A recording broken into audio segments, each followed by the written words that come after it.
My son kicked open my front door and screamed in my face, demanding his $3 million inheritance while I was still alive and sitting right in front of him. I looked him in the eye, smiled calmly, and handed him a thick manila envelope. He tore it open, his hands shaking with greed, expecting a check that would solve all his gambling debts and fund his lavish lifestyle. Instead, he found a single receipt, a receipt that made his knees buckle and his face turn the color of ash.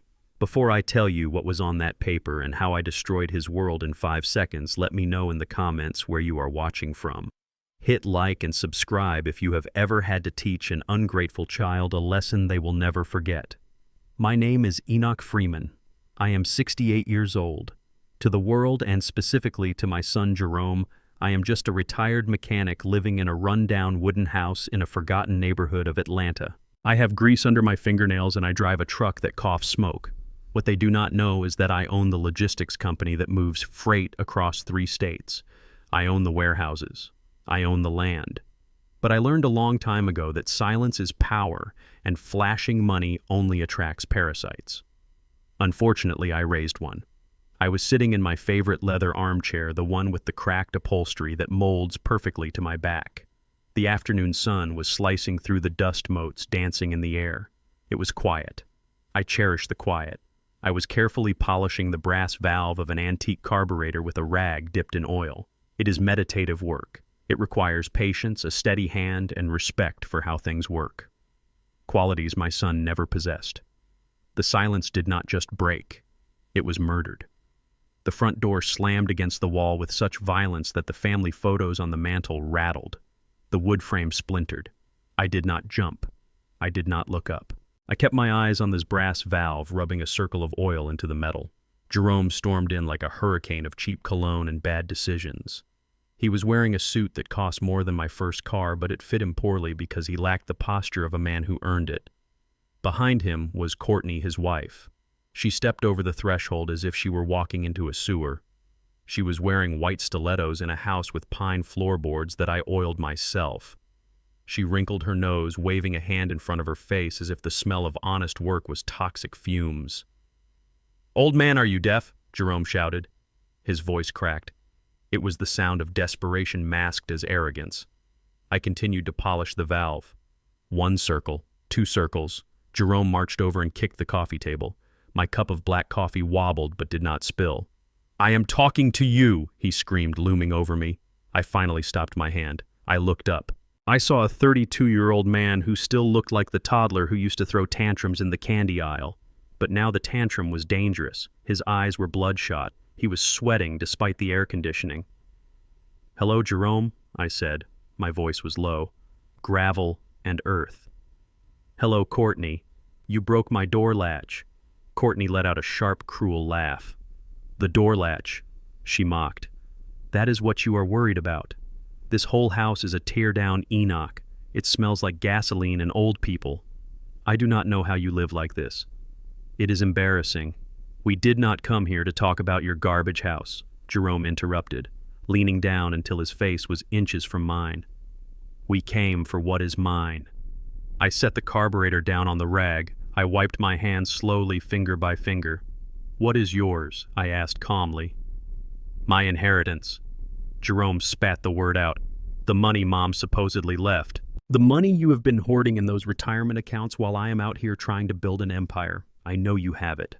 I know you have at least 3 million liquid." I looked at him. An empire. He called his pyramid schemes and crypto scams an empire. He had never worked a day of hard labor in his life. I paid for his college. He dropped out.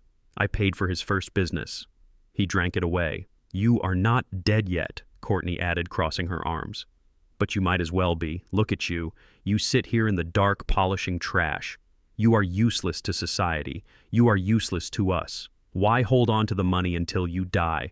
Give it to Jerome now. We have an opportunity, a once-in-a-lifetime investment." "It is crypto, isn't it?" I asked. Jerome's face twisted. "You would not understand, old man. You are a dinosaur. You think money comes from sweating in a garage. The world has changed. I am going to be a billionaire. I just need the seed capital. 3 million. That is all." 3 million, I repeated. "Yes," he shouted. "Stop playing stupid. I know you have it. I know you sold that land in Savannah years ago. I did the math. Give it to me." Now, or so help me God, I will have you declared incompetent and take it anyway." Courtney stepped closer, her eyes gleaming with malice. She looked at my oil-stained shirt with pure disgust. "Think about it, Enoch," she hissed. "You are alone. You are frail. If we stop visiting, who will find you when you have a heart attack? The rats. Give Jerome the money. Go to a nice nursing home. We will even pick one out for you, one of the cheap ones since you love saving money so much." They stood there panting, waiting for me to break. They expected the old mechanic to tremble. They expected me to beg for their affection. They expected fear, but they forgot who raised them. They forgot that before I was a mechanic, before I was a businessman, I was a man who survived the streets of Atlanta when they were burning. I looked at Jerome. I saw the fear behind his anger. I saw the shadow of the loan shark standing behind him, though they were not in the room. He needed that money today.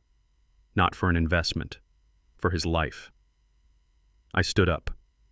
My knees popped loudly in the quiet room. I towered over him. I am not a tall man, but I carry a weight that makes people step back. Jerome took a half step back, his courage faltering for a second. "You want your inheritance?" I asked. "Yes," he breathed. "You want the $3 million you believe you are owed?" "Yes, Dad." "Give it to me." I nodded slowly. I reached into the pocket of my grease-stained work pants. I pulled out a key. I walked over to the old oak desk in the corner, the one covered in unpaid utility bills I kept there for show. I unlocked the bottom drawer.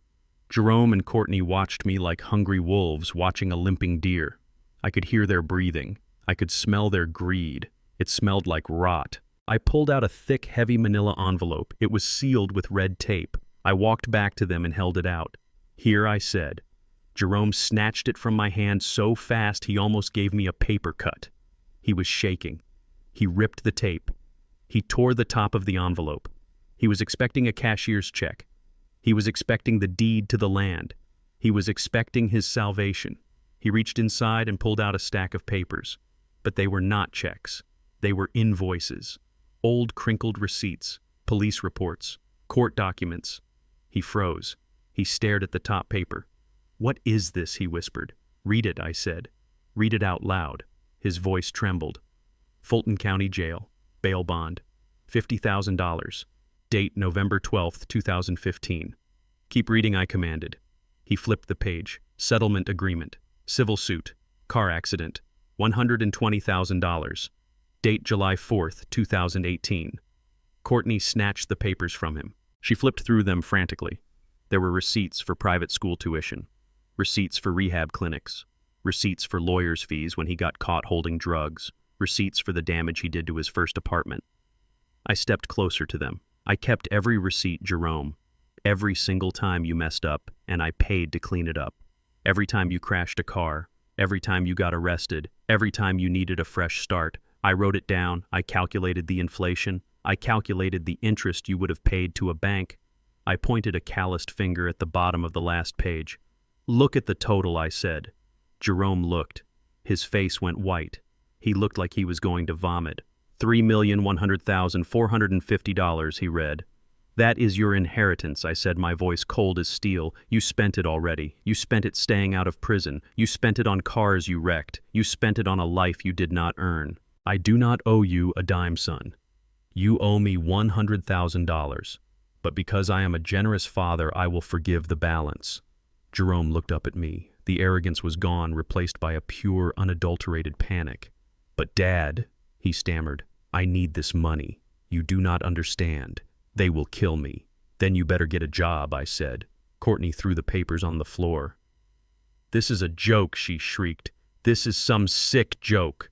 You are sitting on millions. We know it. You cannot do this to us." I walked to the door. The broken latch hung loosely. I opened it wide. "Get out," I said. "No," Jerome yelled.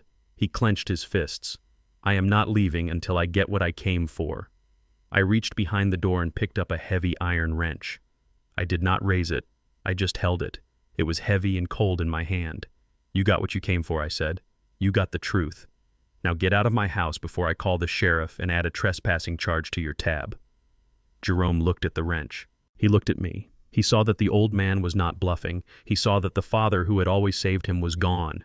He grabbed Courtney's arm and dragged her out the door. She was screaming curses at me, calling me a selfish old monster, promising that I would die alone and rot in this house.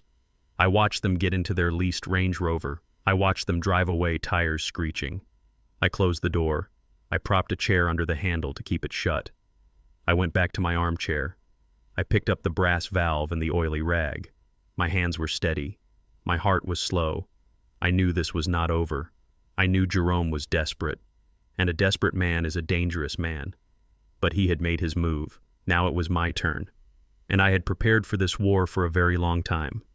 I picked up my phone and dialed a number I had not called in years. It rang twice. "Mr. Katz," I said. Enoch the lawyer answered. "It has been a long time." "Is it time?" "It is time," I said. "Cut them off.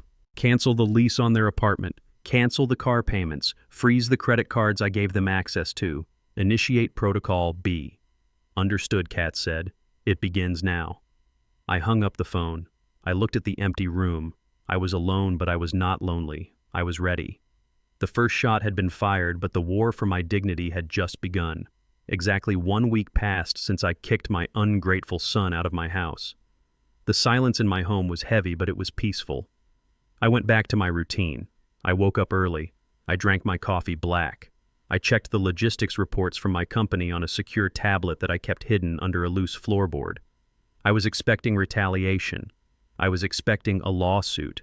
I was expecting a brick through the window. What I did not expect was a phone call from Courtney. I let it ring 3 times before picking up. I wanted her to sweat. When I finally answered, her voice was so sweet it could have caused a cavity.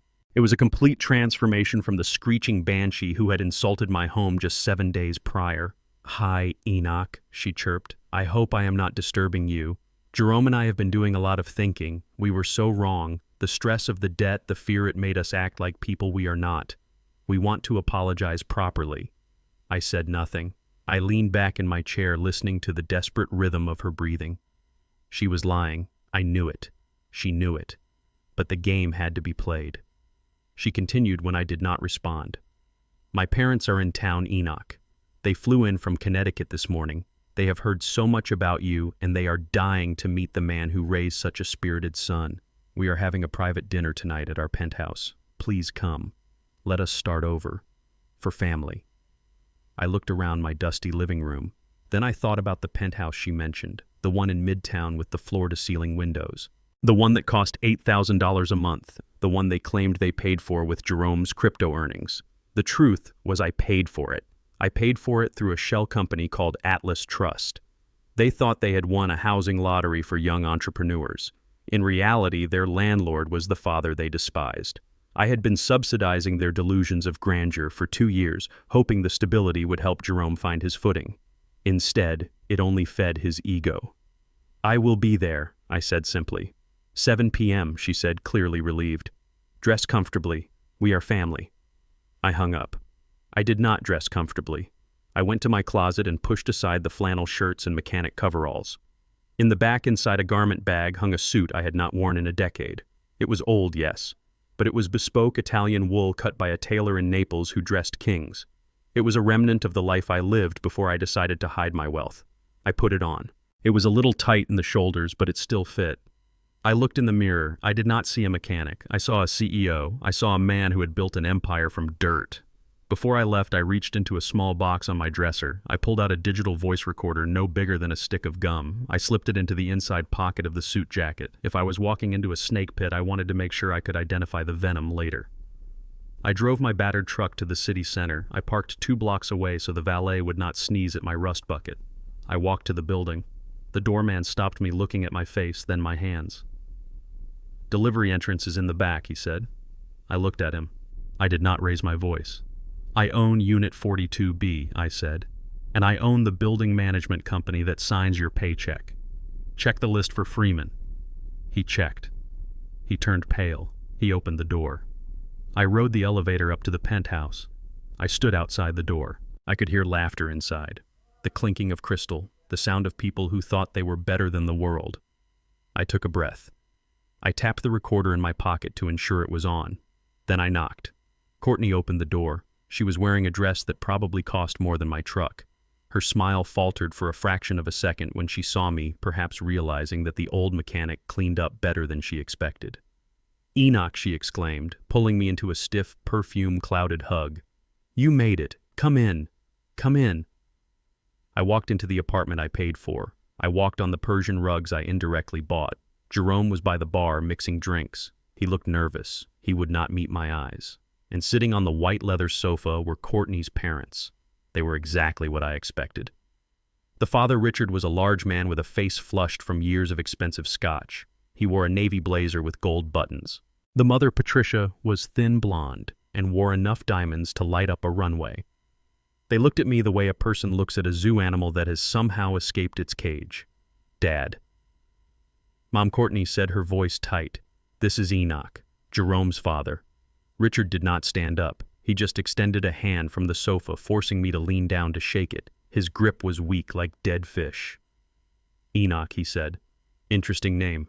Old Testament, isn't it? Very rural." "It means dedicated," I said, releasing his hand. Patricia smiled, a thin stretching of lips that did not reach her ice-blue eyes. "We have heard so much about you. Jerome tells us you worked with your hands your whole life. How quaint. It must be so satisfying to be simple, to not have the burdens of the corporate world." I sat down in an armchair opposite them. "It is honest work," I said. Jerome brought me a drink, a beer. Everyone else had wine. He put the bottle down on a coaster. "Thanks, Dad," he mumbled. We moved to the dining table. It was set with silverware that shined under the chandelier. The view of the Atlanta skyline was breathtaking. I knew exactly how much that view cost per square foot. Dinner was a slow torture of backhanded compliments and veiled insults. They served a roast that was dry and vegetables that were overcooked but presented as if it were a Michelin star meal. "So Enoch," Richard said, slicing his meat. "Jerome tells us you live in the old neighborhood. Is it safe? We worry so much about safety. You know how those areas can be." "Those areas," I repeated. "You know," Patricia chimed in, waving her fork. "Urban. We tried to get Jerome to move to a gated community in Buckhead, but he insisted on this penthouse. Though I suppose he gets his stubbornness from you." I looked at Jerome. He was staring at his plate, sawing at his meat with unnecessary force. "The neighborhood is fine," I said. "I have lived there for 40 years. My neighbors are good people." Of course," Richard said quickly, as if soothing a child. "I am sure they are fine people. In their own way. We just value a certain caliber of neighbor. People who share our values." "And what values are those?" I asked. Richard laughed. A booming, empty sound. "You know, ambition, culture. We are very involved in the arts, the symphony, the museum boards. I suppose you do not have much time for that sort of thing, fixing cars all day." "Actually," I started, but Jerome interrupted me. "Dad doesn't really go out," Jerome said, looking at his in-laws with a desperate, pleading expression. "He is a homebody. He likes his TV shows. He is a simple guy." I looked at my son. He was ashamed of me. He was sitting there in a suit I paid for, in an apartment I paid for, letting these people mock his father to elevate himself. He was selling his own history for a seat at their table. Patricia turned to me. "You know, Enoch, I must say your English is very good, very articulate." I was expecting, well, you know how some people from the South can speak. It is a pleasant surprise. You almost sound educated. I slowly placed my fork down. The metal clicked against the china. The room went silent. "I read a lot," I said. "That is wonderful," she beamed. "Good for you. Self-improvement is so important." Jerome laughed, a nervous, high-pitched sound. "Yeah, Dad loves his old books, mostly manuals and stuff, but he reads." I felt a cold fire in my chest. It was not anger, it was clarity. I saw them for what they were, small people in big clothes. They thought they were the kings of the world because they had inherited money and status. They thought I was dirt because I had oil under my nails. And my son was one of them. The microaggressions continued. They commented on how I used the wrong fork for the salad. They made jokes about welfare queens and crime rates, looking at me out of the corner of their eyes to see if I would react. They treated me like a fascinating experiment, a savage they had invited to dinner to show how charitable they were. I ate their dry roast. I drank their beer. I let the recorder in my pocket capture every word, every insult, every giggle. Then the main course was cleared. Courtney brought out a bottle of red wine. She held it like it was the Holy Grail. Now she announced, "We have a special treat. Dad brought this from his private cellar. It is a vintage Cabernet. Very rare, very expensive. We wanted to share it to celebrate our new understanding." Richard puffed out his chest. "Indeed. This bottle goes for $500 at auction. I doubt you have ever tasted anything like it, Enoch. It is an acquired taste. You have to have a palate for it." He poured a small amount into a glass and slid it towards me. "Try it," he commanded. "Tell us what you think." They were all watching me, waiting for me to chug it, waiting for me to say it tasted like grape juice, waiting for me to prove I did not belong. I picked up the glass. I swirled it. I looked at the color against the light. I brought it to my nose and inhaled deeply. Then I took a sip. I let it sit on my tongue. I swallowed. I placed the glass down gently. "Well," Richard asked, smirking, "what do you detect?" I looked him dead in the eye. "It is corked," I said. The smile vanished from his face. "What?" "It is corked," I repeated calmly. "And it is not a vintage Cabernet. It has high tannin levels, yes, but the finish is acidic. It tastes like it was bottled in a hurry, and there is a distinct note of artificial oak flavoring." Patricia gasped. "Excuse me," I continued. "Real aged Cabernet has notes of blackcurrant and cedar.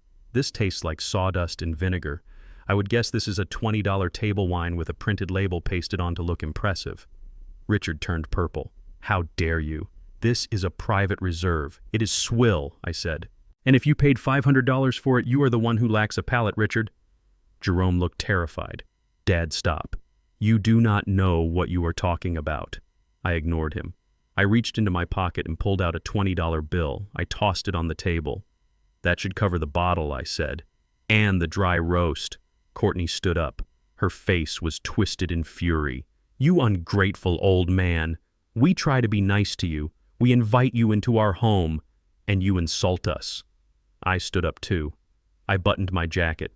"This is not your home, Courtney," I said. "And you were not trying to be nice.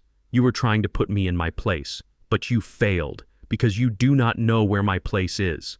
Richard slammed his fist on the table. "Get out! Get out of this apartment." Then came the real reason for the dinner. "Wait!" Jerome shouted. He ran to a sideboard and grabbed a folder. He rushed over to me. "Dad, please, just wait. We did not bring you here just for dinner. We need to talk business." "Business?" I asked. "Yes. Look, the doctor said you are getting older. Your memory is slipping. We are worried about you managing your finances alone. The neighborhood is dangerous. People prey on the elderly." He held out a document. I looked at it. It was a power of attorney form. It would give Jerome full control over my assets, my bank accounts, and my medical decisions. It would give him the power to put me in a home and sell my house. "Just sign it," Dad, Jerome pleaded. "It is for your own good. Richard and Patricia can help us manage your assets. They have financial advisors. We can grow your little savings. We can make sure you are taken care of." I looked at the document. Then I looked at Richard. "So this is the plan," I said. "You insult me for an hour, feed me bad food, and then expect me to sign over my life to the son who owes me $3 million. "We are trying to help you," Patricia snapped. "You are obviously not competent. The way you behave tonight proves it. A sane man would be grateful." I picked up the document. Jerome looked hopeful. I slowly tore it in half. Then I tore it again. I dropped the pieces on the floor next to the $20 bill. "I am not senile," I said. "I am just disappointed." I turned to leave. "You will regret this," Richard shouted after me. "You are a nobody, a grease monkey. We will destroy you in court. We have lawyers who eat people like you for breakfast." I stopped at the door. I turned back. "Richard," I said, "your suit is polyester blend, and your watch is a replica. The second hand is ticking, not sweeping. You are broke, aren't you? That is why you are here. You are looking for a bailout from my son, who is looking for a bailout from me." Richard's mouth opened, but no sound came out. Patricia covered her diamond necklace with her hand as if I could see through the fake stones. I opened the door. "Jerome," I said, "you picked the wrong team." I walked out. I walked down the hall to the elevator. I could hear them screaming at each other behind the closed door. I went down to the lobby. I walked to my truck. I took off the suit jacket and threw it on the passenger seat. I loosened my tie. I drove home with the windows down, letting the night air wash the smell of cheap perfume and desperation off me. I touched the recorder in my pocket. I had everything I needed. They had shown their hand. They thought they were dealing with a helpless old man. They had no idea they had just declared war on a general. When I got home, I poured myself a glass of real bourbon. I sat in my chair. I listened to the recording. You people. Urban. Simple. Competent. I saved the file. I named it Evidence A. Then I called Mr. Katz. It is worse than we thought, I told him. They are coming for guardianship. They want to declare me incompetent. Let them try, Katz said. We are ready. Not yet, I said. I want to hit them where it hurts. I want to cut the cord. The next morning, I sent the order. The rent payments for the penthouse stopped. The lease was under a company name, and I invoked a clause that allowed for immediate termination for conduct violations. I cited unauthorized subletting and noise complaints. I also canceled the auto pay on the Range Rover. Then I sat back and waited. The dinner had been a skirmish. But the siege was about to begin. The only pure thing in my life was Layla. She was 10 years old with eyes that held the same spark my late wife Esther had. My son Jerome might have been a disappointment, and his wife Courtney might have been a vulture, but Layla was innocent. She was the reason I kept the tuition checks flowing to that private academy in Buckhead. She was the reason I tolerated their disrespect for so long. Every afternoon at 3 o'clock, I drove my old truck to the school gates. It was the highlight of my day. She would run out her backpack bouncing and tell me about science class or the book she was reading. It was our time. But that Tuesday was different. I pulled up to the curb, the engine of my truck rumbling a low rhythm. I saw the other parents in their luxury SUVs, the ones I secretly owned the leases on through my finance company, looking at me with their usual mix of pity and disdain. I ignored them. I got out and walked toward the gate. Usually Ralph, the security guard, would wave me through. We would talk about the Falcons game or the weather. I had helped Ralph with a down payment on his car 2 years ago, anonymously, of course. Today Ralph did not wave. He stepped in front of the gate, his hand resting on his belt. He would not meet my eyes. "Mr. Freeman," he said, his voice stiff, "you need to step back." I stopped. I looked at him.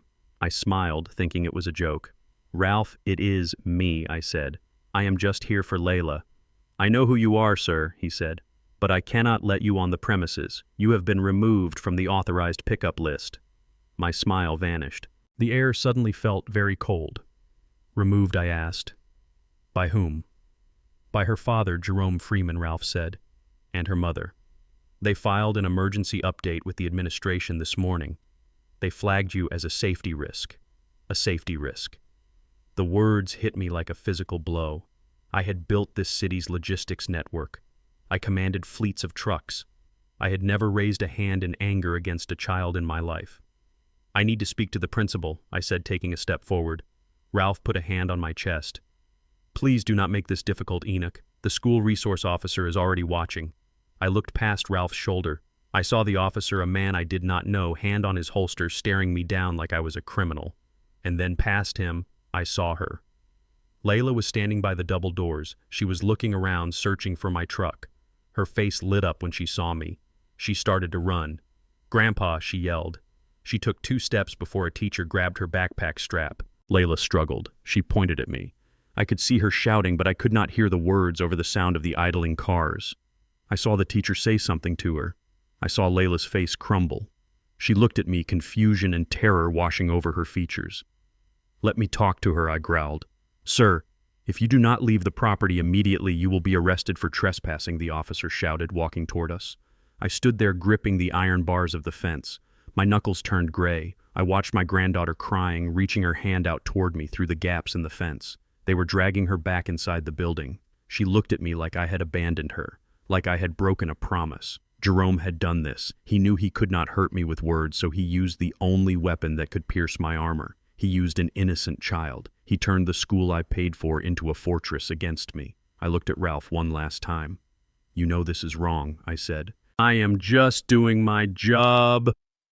"Mr. Freeman," he whispered. I turned around. I walked back to my truck. I did not look back because I could not bear to see the empty space where Layla should have been. I drove home in a silence so loud it made my ears ring. I sat in my living room with the lights off. The rage was different this time. It was not hot. It was absolute zero. I poured a glass of water and set it on the table. My phone buzzed. It was a notification from Mrs. Gable, the neighbor across the street. She was a nosy woman, but useful. "You need to see this," the text read. She included a link. I clicked it. It opened a social media app. It was a live stream. Courtney's face filled the screen. She had perfected the art of the victim. Her mascara was slightly smudged, just enough to look distressed but still camera-ready. She was sitting in her kitchen, the granite countertops gleaming under a ring light. "Hey guys," she said, her voice trembling. "I did not want to do this. I really did not. But I have to protect my family." The viewer count was climbing. 500, 1,000, 3,000. She wiped a tear that did not exist. "You guys know how much we have tried to help Jerome's father, Enoch. We have invited him into our home. We have tried to include him. But today we had to make a heartbreaking decision." She paused for dramatic effect. The comments were flying by. Prayers, heart emojis, angry faces.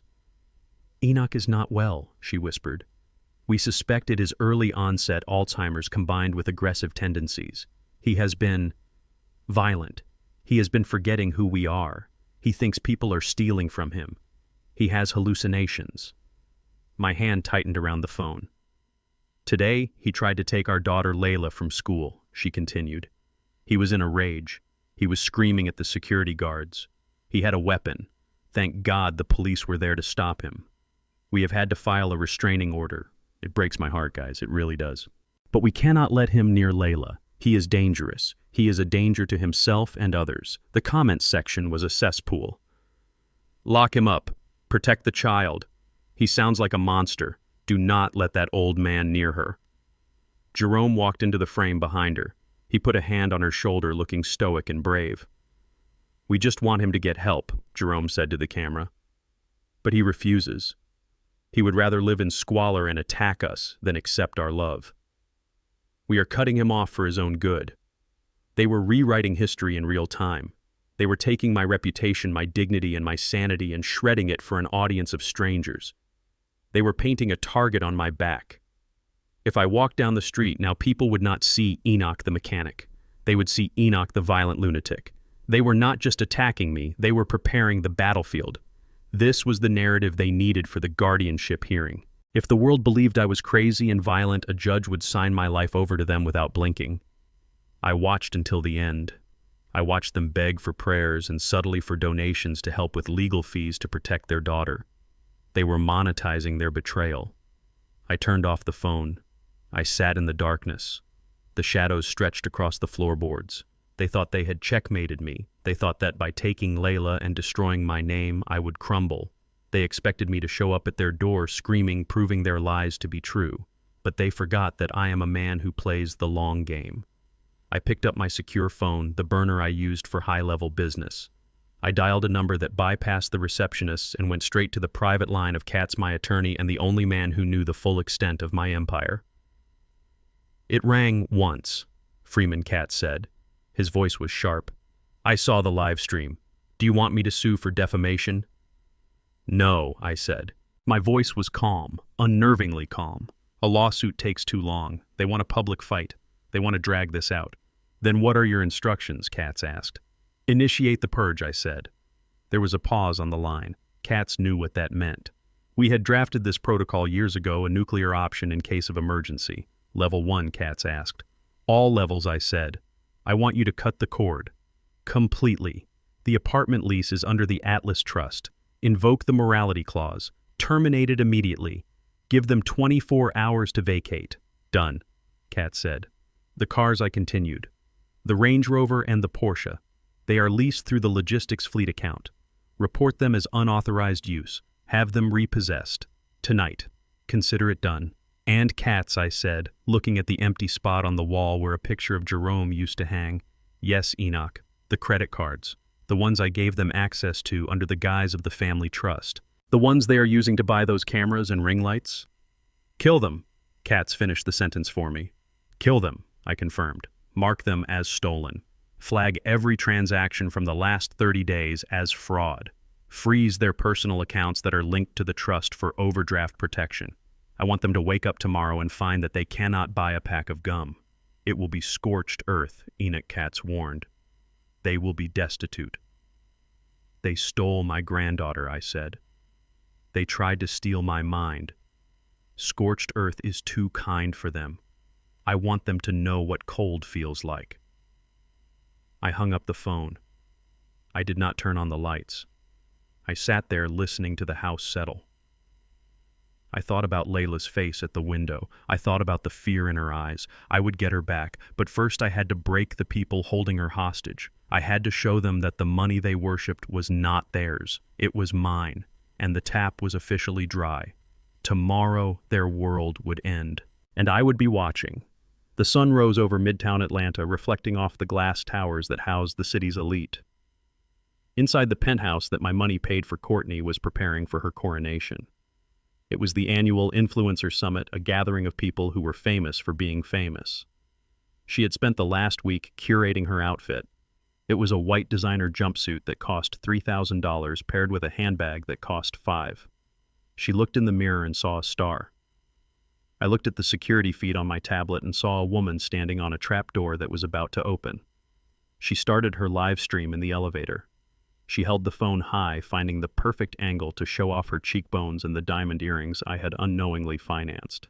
"Good morning, beautiful people," she chirped to her followers. "Today is a huge day. We are heading to the summit in the new Range Rover. Hard work pays off, guys. Never let anyone tell you otherwise." She walked into the parking garage. Her heels clicked loudly on the concrete. The garage was filled with Porsches, Teslas, and Mercedes.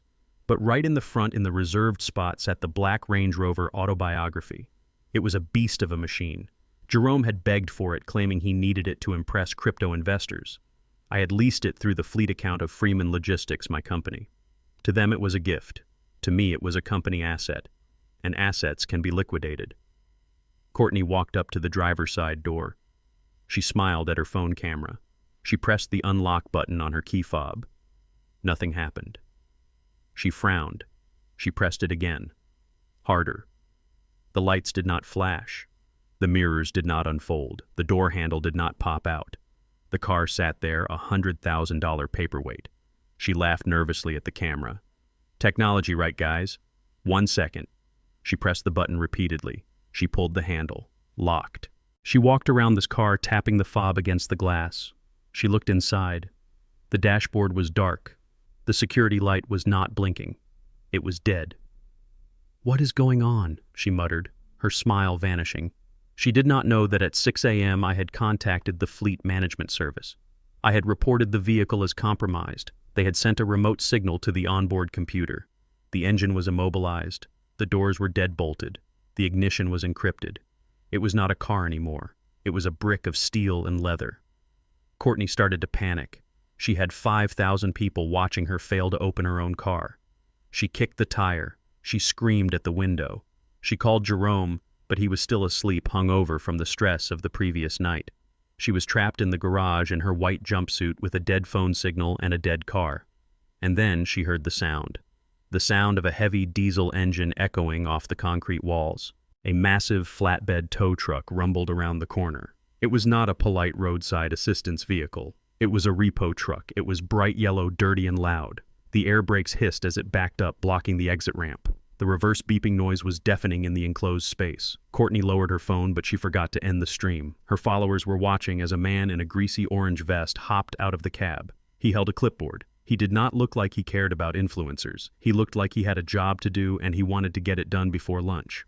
"Hey," Courtney shouted, waving her hand. "You cannot park there. I am trying to leave. My car is just stuck." The man ignored her. He walked over to the Range Rover. He checked the license plate against his clipboard. He nodded. "This is the unit." He grunted. "What do you mean, unit?" she shrieked. "This is my car. Get away from it." The man looked at her. He looked bored. "Ma'am, I have a repossession order for a 2023 Range Rover VIN ending in 492, authorized by the leaseholder." "I am the leaseholder," she yelled. "My husband bought this car. You have the wrong guy." The man handed her the paper. He did not argue. He just pointed to the line at the top. "Read the owner," he said. Courtney snatched the paper. Her eyes scanned the document. Her face went pale. Her hands started to shake. "Freeman Logistics," she whispered. "That is right," the man said. "Reported as unauthorized use of company property. Keys are void. We are taking it." "No," she screamed. "You cannot. My father-in-law owns that company. He gave this to us. This is a mistake." The repo man shrugged. He walked back to his truck and lowered the hydraulic lift.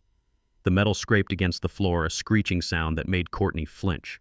Courtney ran to the front of the car. She stood between the bumper and the tow truck. "I am not moving," she yelled. "You will have to run me over." The repo man sighed. He pulled out his phone. "Dispatch," he said, his voice echoing. "We have a hostile on site. Send PD." The threat of the police snapped her out of her standoff, but it was too late for her dignity. The commotion had drawn attention. The elevator doors opened. Neighbors were coming out. These were the people Courtney tried so hard to impress. The bankers, the lawyers, the socialites. They stood there with their dogs and their coffees watching the scene. They saw the woman in the white jumpsuit screaming at a repo man.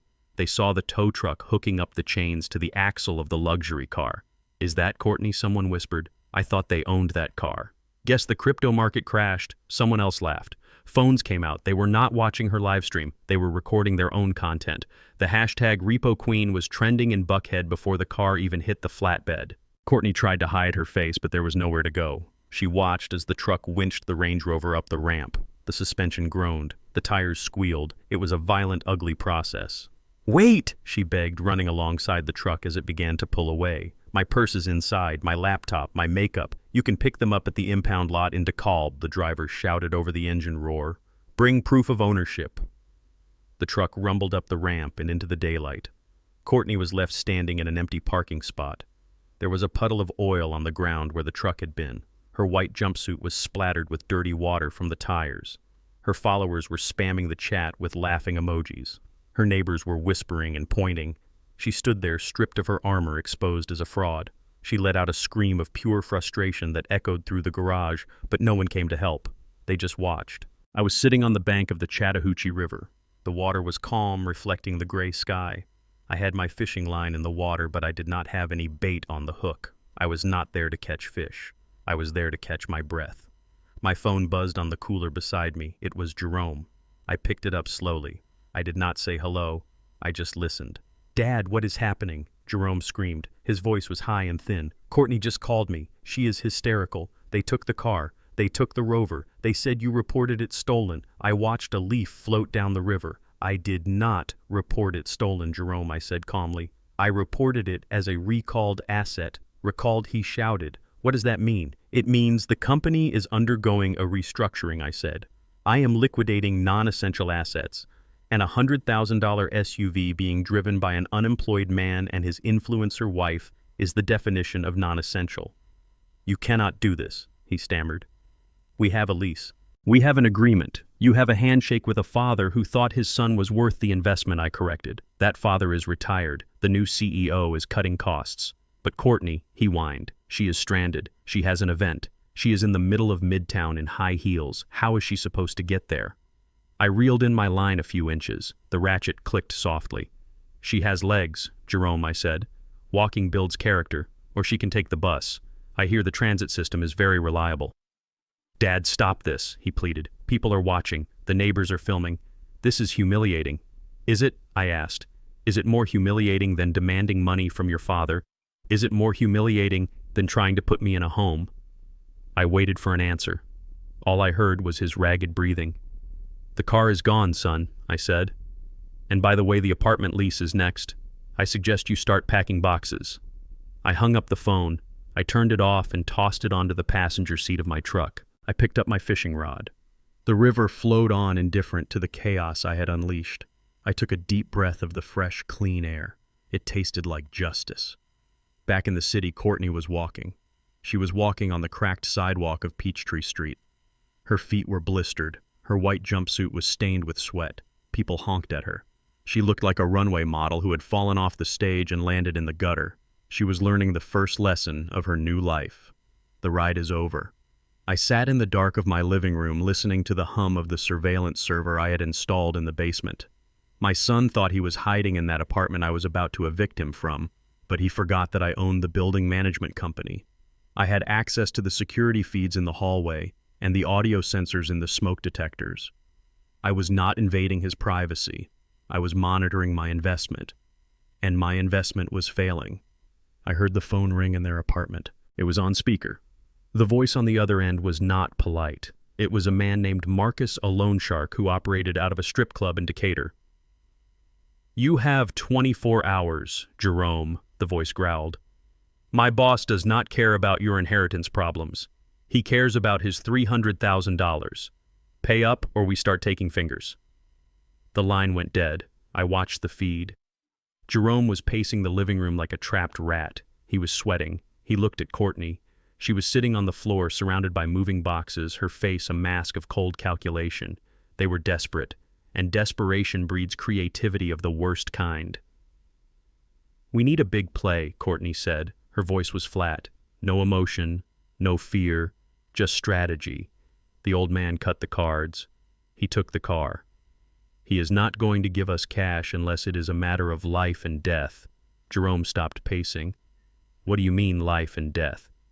"I mean, you are sick, Jerome," she said, standing up. "You are dying. You have cancer. Stage 4. You need experimental surgery in Switzerland. It costs $500,000. He cannot say no to that. If he lets his son die, he is a monster, and the whole world will know it." I listened as they plotted.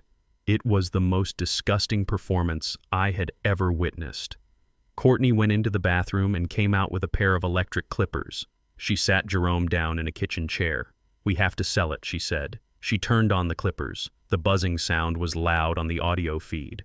I watched as my daughter-in-law shaved my son's head. Clump by clump, his dark hair fell to the floor. She did not stop there. She took her makeup kit, the one she used to make herself look glamorous, and she used it to make him look like a corpse.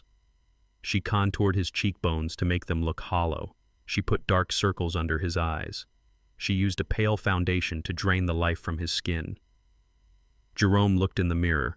He practiced a cough. It sounded weak and pathetic. "Good," Courtney said. "Now stop eating. For the next 24 hours you only drink water. We need you shaking. We need you weak. I will type up the medical report. I have a template from that fraud forum on the dark web." I sat in my chair and felt a coldness spread through my veins that had nothing to do with the air conditioning. They were not just greedy. They were sociopaths. They were willing to mock the suffering of millions of real cancer patients just to hustle their own father. I turned off the monitor. I did not need to see any more. I knew they were coming. I went to the kitchen and made a pot of coffee. I waited. The next morning the knock came. It was weak, hesitant. I opened the door. Jerome was standing there leaning against the doorframe. If I did not know the truth, my heart would have stopped. He looked terrible. His skull was bare and shiny. His skin was the color of old parchment. He was trembling, his hands shaking violently at his sides. He held a handkerchief to his mouth.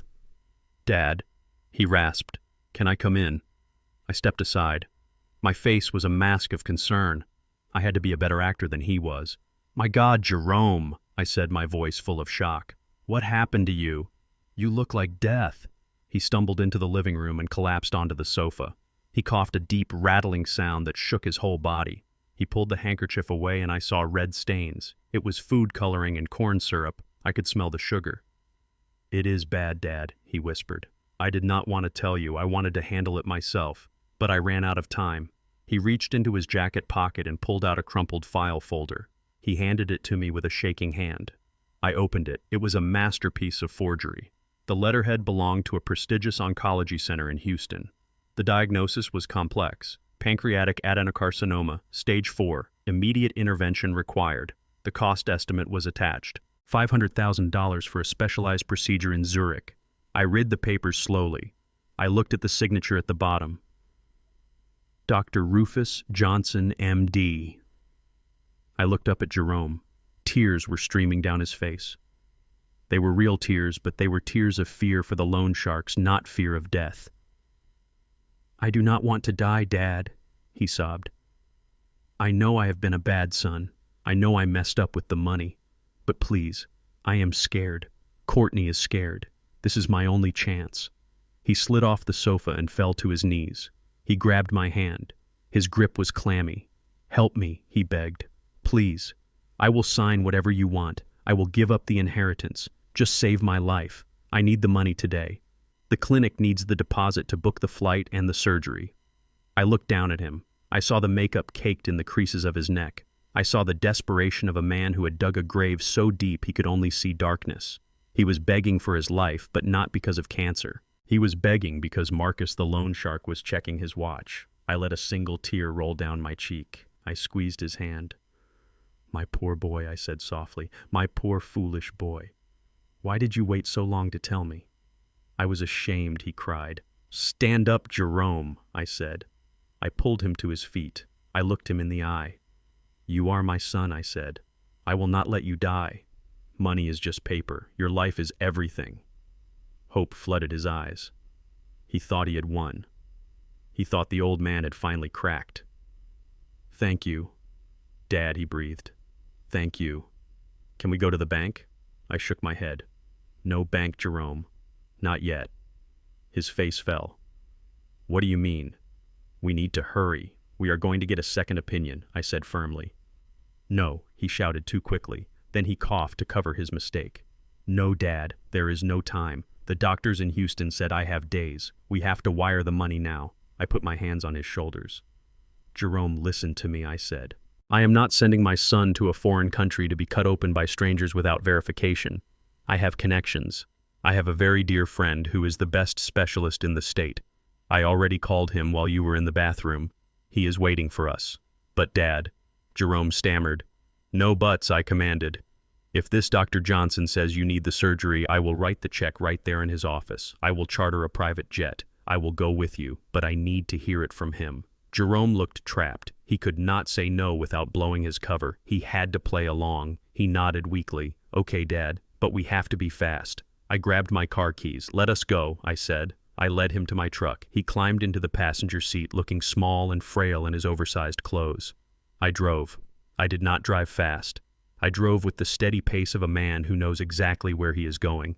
Jerome was texting furiously on his phone, probably warning Courtney that there was a complication. I ignored him. I drove out of the neighborhood. I drove toward the industrial district past the warehouses and the factories. "Where are we going?" Jerome asked, looking out the window nervously. "The hospital is the other way. This is a private clinic." I lied. "Very exclusive. Only for the toughest cases." We turned down a side street. We pulled into a small parking lot in front of a brick building. There was a sign out front with a picture of a golden retriever and a cat. The sign read Paws and Claws Veterinary Clinic. I put the truck in park. I turned off the engine. The silence in the cab was absolute. Jerome looked at the sign. Then he looked at me. His confusion was genuine. "Dad," he said, "this is a vet." I turned in my seat to face him. I looked at his shaved head. I looked at his makeup. I looked at the fake blood on his collar. "I know," I said. Jerome laughed nervously. "I do not understand. Why are we here?" I reached over and grabbed the medical file from his lap. I opened it to the last page. I pointed to the signature. "Dr. Rufus Johnson," I read. "Yes," Jerome said. "The oncologist." I looked him dead in the eye. "Dr. Rufus Johnson is my veterinarian, Jerome. He has been treating my old dog Buster for arthritis for 5 years. He is a good man. He specializes in canine distemper and feline leukemia." Jerome's mouth opened, but no sound came out. The color drained from his face, for real this time, no makeup required. I continued, my voice hard as granite. "I called him this morning. I asked him if he had branched out into treating humans. He told me he hadn't. He also told me he has never been to Houston." Jerome started to shake. "Dad, I can explain. Explain what I roared. Explain that you shaved your head to con your father. Explain that you painted your face like a clown to steal $500,000. Explain that you are so morally bankrupt that you would fake a terminal illness while real people are fighting for their lives." "I didn't mean to," he sobbed. "I need the money. They are going to hurt me." "Then let them hurt you," I said. "Maybe pain will teach you what love could not." I reached across and opened the passenger door. "Get out," I said. "Dad, please," he begged. "I cannot walk home like this. I look like a freak." "You look like exactly what you are," I said. "A fraud. Now get out before I take you inside and have Dr. Johnson neuter you to make sure you never reproduce again." Jerome scrambled out of the truck. He stood on the pavement, shivering in the sunlight, a bald-painted man with nowhere to go. I slammed the door. I rolled down the window. One more thing, Jerome, I said. I sent a copy of that fake medical report to the fraud division of the Insurance Commission. Using a licensed practitioner's name for a scam is a felony. You might want to start running. I put the truck in gear and drove away. I watched him in the rearview mirror shrinking into the distance standing in front of the veterinary clinic. He was alone. He was exposed. And for the first time in his life, he had absolutely no one to save him. I drove home feeling a strange mixture of grief and victory. I had lost a son, but I had regained my self-respect. The cancer was fake, but the rot in our family was very real. And I had just cut it out. The smell of rotten eggs and cheap spray paint filled the morning air. It was a smell I associated with Halloween pranks from 50 years ago, not with my own front porch on a Tuesday in Atlanta. I stood there with a bucket of soapy water and a stiff bristle brush scrubbing the word monster off my white siding. The red paint was still tacky. It smeared before it started to fade. A car drove by slowly. A woman leaned out the window. She was a deaconess at my church. I had fixed her radiator for free last winter. "You should be ashamed of yourself, Enoch," she shouted. She threw a half-empty soda cup at my mailbox. It burst, spraying sticky brown liquid over the wood. I did not shout back. I did not wave my arms or try to explain that I was not the villain in this story. I just dipped my brush into the bucket and kept scrubbing. Circular motions. Wax on, wax off. The discipline of a man who knows that dirt eventually washes away if you have enough patience. The live stream Courtney had posted was doing its work. The internet is a wildfire and lies are the gasoline. To the world, I was a senile, violent abuser who was hoarding money while his family suffered. The neighborhood, the people I had lived beside for decades had turned on me overnight. They did not need proof. They just needed a story that made them feel righteous. I looked toward the street. Jerome was standing on the sidewalk. He was holding his phone up, filming me. He had a ring light clipped to the top of it. He was wearing a hoodie, trying to look humble and beleaguered. "Look at him, guys," Jerome narrated to his audience. "He is out here trying to clean up the mess he caused. He is so confused. He does not even know why people are angry. It is heartbreaking." He panned the camera to the red paint on my wall. "This is what happens when a community gets tired of abuse," he said. "We do not condone vandalism, of course, but people are hurting. We are hurting. If you can spare anything to help us with legal fees to get him into a safe facility, the link is in the bio. Every dollar helps protect my daughter. He was monetizing my humiliation. He was turning my suffering into content." I watched him check his screen. He smiled a small, greedy smile. Someone must have just sent him a donation. I squeezed the handle of the brush until my knuckles cracked. I wanted to walk out there and smash that phone into the asphalt. I wanted to grab him by his collar and shake the truth out of him. But I knew that was exactly what he wanted. He wanted the angry black man. He wanted the violence. It would be the final nail in my coffin. So I stayed on the porch. I washed away the hate inch by inch. I let him film. I let him think he was winning the public opinion war, because I knew that public opinion does not hold up in court, and it certainly does not pay the kind of debts Jerome had. I finished cleaning. I dumped the dirty red water into the flower bed. I went inside and locked the door. I went to the window and peered through the slat of the blinds. Jerome was still there. He was typing on his phone, probably thanking his donors. Then the atmosphere shifted. A large black SUV turned the corner. It was moving fast but silent. It was not a repo truck. It was not a police cruiser. It was a Cadillac Escalade with windows tinted so dark they looked like oil slicks. It did not have a license plate on the front. It screeched to a halt right in front of my driveway, blocking Jerome in. Jerome looked up. He lowered his phone. I saw his body language change instantly. The arrogance vanished. His shoulders hunched. He took a step back, looking for an escape route. The doors of the SUV opened. 2 men stepped out. They were not local boys. They were not the neighborhood toughs who threw eggs. These men were professionals. They wore expensive suits that were cut to hide the bulk of shoulder holsters. One was Hispanic with a scar running through his eyebrow. The other was a giant of a man, bald with tattoos creeping up his neck from under his collar. Jerome tried to run. He turned toward my neighbor's yard. The Hispanic man moved with terrifying speed. He caught Jerome by the hood of his sweatshirt and yanked him back. Jerome flew backward and slammed into the side of the black SUV. The sound of his body hitting the metal was a dull, sickening thud. "Please," Jerome screamed. "I have it. I almost have it. Just give me 2 more days." I stood frozen behind the blinds, my heart hammered against my ribs. This was not a family dispute anymore. This was something else. This was the street coming to collect. The bald man stepped in close. He punched Jerome in the stomach. It was a short, controlled blow. Jerome doubled over, gasping for air, retching on the sidewalk. The man grabbed Jerome by the back of his neck and slammed his face onto the hood of the car. Jerome shrieked. Blood started to drip from his nose onto the black paint. "We are done waiting," Jerome, the Hispanic man, said. His voice was low, but in the quiet morning street it carried perfectly to my window. "I told you." Jerome sobbed, his face pressed against the hot metal. "My father, he is dying. The inheritance. It is coming. I swear. 3 million. I will have it all." The bald man leaned down. He put his mouth right next to Jerome's ear. "You have been saying that for 6 months, he growled. "You said the crypto would pay. You said the NFT project would pay. Now you say the dead daddy will pay." "But daddy is not dead, is he, Jerome? We see him washing his house. He looks very healthy. He is sick." Jerome lied, spitting blood. "He is crazy. We are taking control. I will pay you double the interest. Just do not hurt me."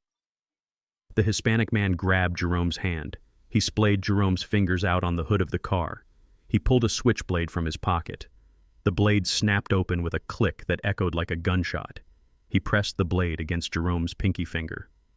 "The boss does not want interest," he said. "The boss wants his principal. $3 million. By Friday. Or we start sending him pieces of you." Jerome screamed. It was a raw, primal sound of terror. "Please. No. I will get it. I will kidnap him. I will force him to sign. I will do anything." I stepped back from the window. My breath caught in my throat. $3 million. The number echoed in my head. It wasn't just greed. It wasn't just a lifestyle choice. It was a death sentence. I understood everything in that second. The urgency, the desperation, the fake cancer, the attempt to declare me incompetent. Jerome wasn't trying to get rich. He was trying to stay alive. He had borrowed money from the cartel. He had gambled it away or lost it in his scams, and now the sharks were circling. He needed my money not to buy a boat, but to buy his life. The Hispanic man lifted the knife. He did not cut the finger. Not this time. He just tapped the blade against Jerome's knuckle. "Friday," he said. "Midnight. If we do not have the cash, we take the girl."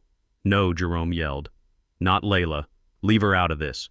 The man slapped Jerome across the face, a backhanded blow that knocked him to the ground. "You brought her into this when you put her school tuition up as collateral," the man said.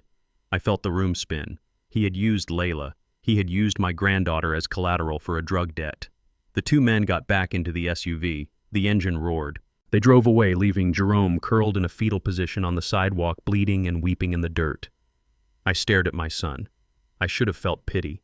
I should have run out there with a first aid kit. I should have called the police. But I did not move. I watched him. I saw the monster he had become. He was willing to destroy me, destroy his wife, and even risk his own daughter to cover his mistakes. He had sold us all out. I realized then that the war I was fighting was not just about dignity. It was about survival. If I did not stop him, if I did not neutralize him, those men would come back. And they would not stop at Jerome. They would come for Layla. They would come for me. I walked to my kitchen. I washed my hands again, though they were already clean. I needed to think. I needed a new plan. The legal route was too slow. The police were too bureaucratic. Jerome was cornered. And a cornered animal is unpredictable. I went to the basement. I unlocked the heavy steel door of my secure room. I looked at the wall of monitors. I looked at the safe in the corner. I had been a mechanic. I fixed things. But sometimes a part is too broken to be fixed. Sometimes you have to cut it out before it destroys the whole engine. Jerome dragged himself up from the sidewalk. He wiped his face with his sleeve. He looked at my house. His eyes were filled with a hatred so pure it burned. He limped away down the street. He was going to execute his final option. I did not know what it was yet, but I knew it would be violent. I checked the load in my shotgun. I engaged the perimeter alarms. "Let him come," I whispered to the empty room. "Let him try." I was not just a father anymore. I was the guardian at the gate, and I would burn the world down before I let them touch Layla. The digital clock on my nightstand read 2:14 in the morning. The house was silent, settling into the earth with the groans of old timber that I had memorized over 40 years. Most men my age would be asleep, dreaming of better days, or medicated into oblivion to forget the bad ones. But I was awake. I was sitting on the edge of my bed, fully dressed in dark clothing, listening. I heard the sound I had been expecting for 3 days.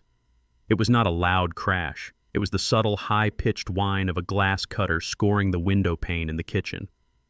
Then a soft pop as the suction cup pulled the glass away. Then the creak of the sash being lifted. A lesser man would have called 911 immediately. A frightened man would have turned on the lights and screamed. I did neither. I picked up the Mossberg 500 pump-action shotgun that leaned against my nightstand. I checked the safety. I did not chamber a round yet.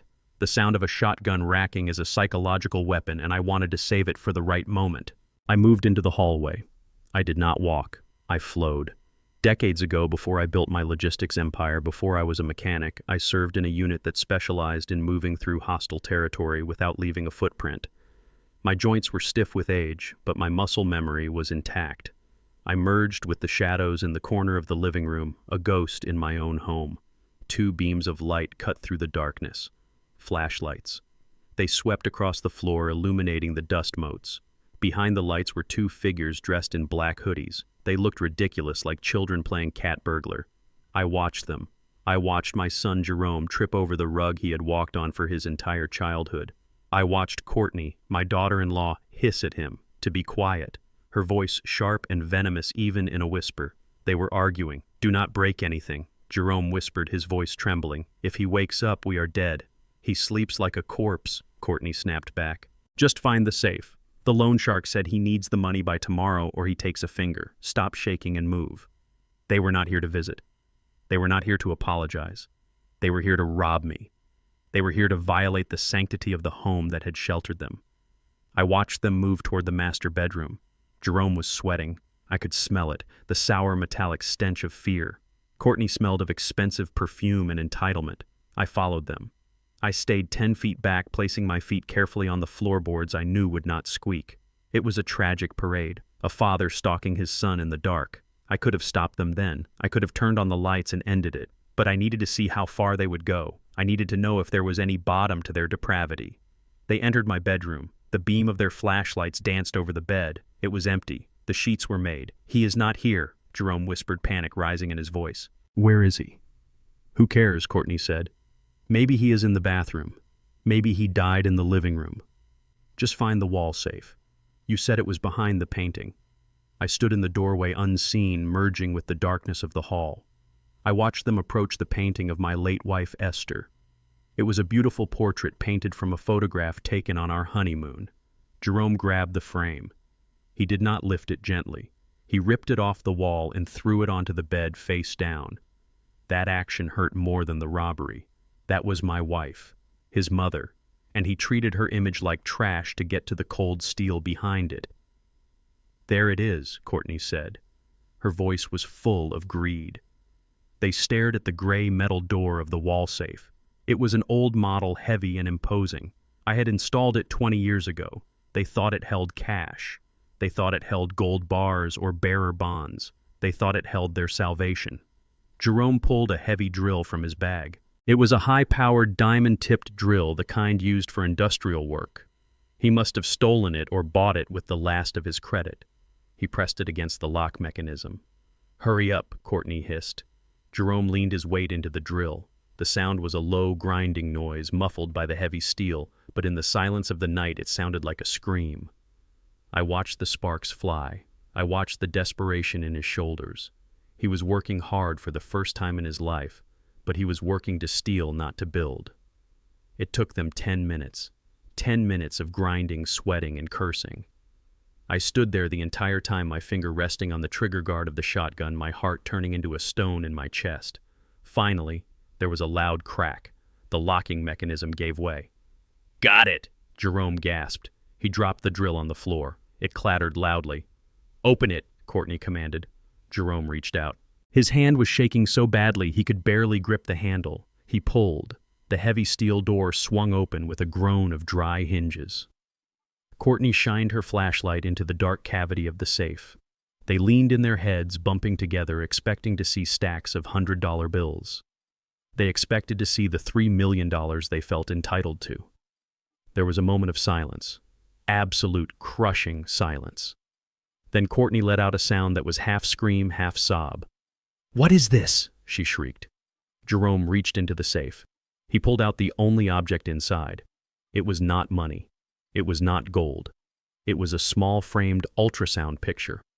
A black and white image of a baby curled up in the womb. It was Layla. He held it up to the flashlight beam. Behind the frame, tucked into the backing, was a single sheet of folded stationery. Jerome unfolded the paper. Courtney snatched it from him and shone the light on the text. Her eyes scanned the words I had written just hours before, knowing they would come. "Read it," Jerome whispered. Courtney's voice shook with rage as she read my handwriting out loud.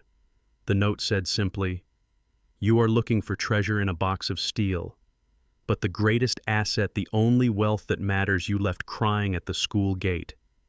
This safe is empty because you have already stolen everything that had value."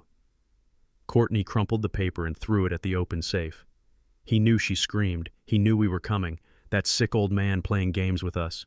"Where is the money, Jerome? You said it was here. You said he kept cash." "I do not know," Jerome stammered, backing away. "He must have moved it."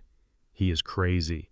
"He is not crazy," Courtney yelled, turning on him. "He is laughing at us. We broke in here for a picture. We committed a felony for a sonogram." She kicked the bed frame. She looked around the room, wildly shining her light into the corners, looking for another hiding spot. She looked like a trapped animal. "We have to check under the mattress," she said. "We have to tear this room apart. We cannot leave empty-handed. Marcus will kill you." Jerome was crying now. He sank to the floor, holding the picture of his daughter. "It is over." "Courtney," he sobbed. "He won." "Get up," she hissed. "Get up and search." She grabbed a lamp from the bedside table and smashed it on the floor, shattering the bulb. "I am going to find it," she screamed. "I am going to find every dime if I have to burn this house down to the foundation." I had seen enough. I had seen them desecrate my wife's memory. I had seen them break into my home. I had seen them ignore the message about their own daughter. They were beyond redemption. They were beyond pity. I stepped into the room. I reached out to the wall switch. I flipped the light on. The sudden brightness was blinding. They both spun around, shielding their eyes. I was sitting in the velvet armchair in the corner of the room. I had been there for the last minute, watching them unravel. I had the shotgun resting across my lap. The barrel was pointed at the floor, but my hand was on the grip. "Hello, family," I said. Jerome scrambled backward, crab walking on his hands and feet until his back hit the wall. Courtney froze, her hand still gripping a drawer handle she was about to rip open. Dad, Jerome gasped. "Don't shoot. Please don't shoot." I looked at him. He was pathetic. A grown man cowering in the corner of his father's bedroom. "I am not going to shoot you, Jerome," I said. "I would not waste the shell." Courtney recovered her wits first. She straightened up, trying to regain some semblance of dignity despite the breaking and entering tools at her feet. "You trapped us," she accused. "You set this up." I stood up slowly. I lifted the shotgun. I pumped the slide. The sound was loud. Clack, clack. It was the sound of finality. A shell ejected and a fresh one loaded into the chamber. "I did not trap you," I said. "You walked into this house of your own free will. You broke my window. You destroyed my property. You threatened to burn my house down." I took a step forward. "I called the police 3 minutes ago," I said. "I triggered the silent alarm when you entered the kitchen. They are not coming to take a report. They are coming to make an arrest. The station is 4 blocks away." Jerome's eyes widened. He looked at the window. He heard it then, the faint wail of sirens in the distance, getting louder. "Dad, no," he begged. "You cannot send me to jail. I have a record. They will put me away for years." "You should have thought about that before you picked up a drill," I said. I checked my wristwatch. It was an old Timex, reliable.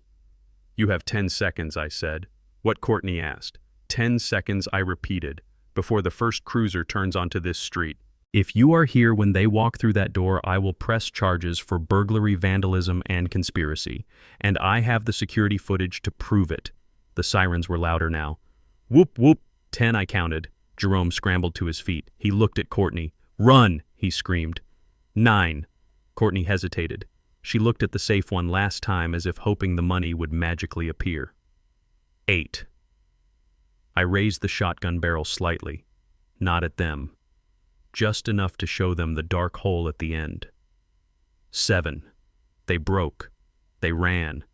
They sprinted out of the bedroom, tripping over each other in the hallway. I heard them crashing through the living room. I heard the front door slam open. I heard their footsteps pounding on the pavement outside. I walked to the window. I pulled back the curtain. I watched them running down the street, disappearing into the shadows of the alleyway just as the blue lights of the police cruiser washed over my front lawn. They got away. For now. But they left something behind. They left their dignity. They left their arrogance. And they left the absolute certainty that their father was not a victim. I watched the police officer walk up the path. I unloaded the shotgun and set it down. I went to the front door to greet him. I would tell the police it was a false alarm.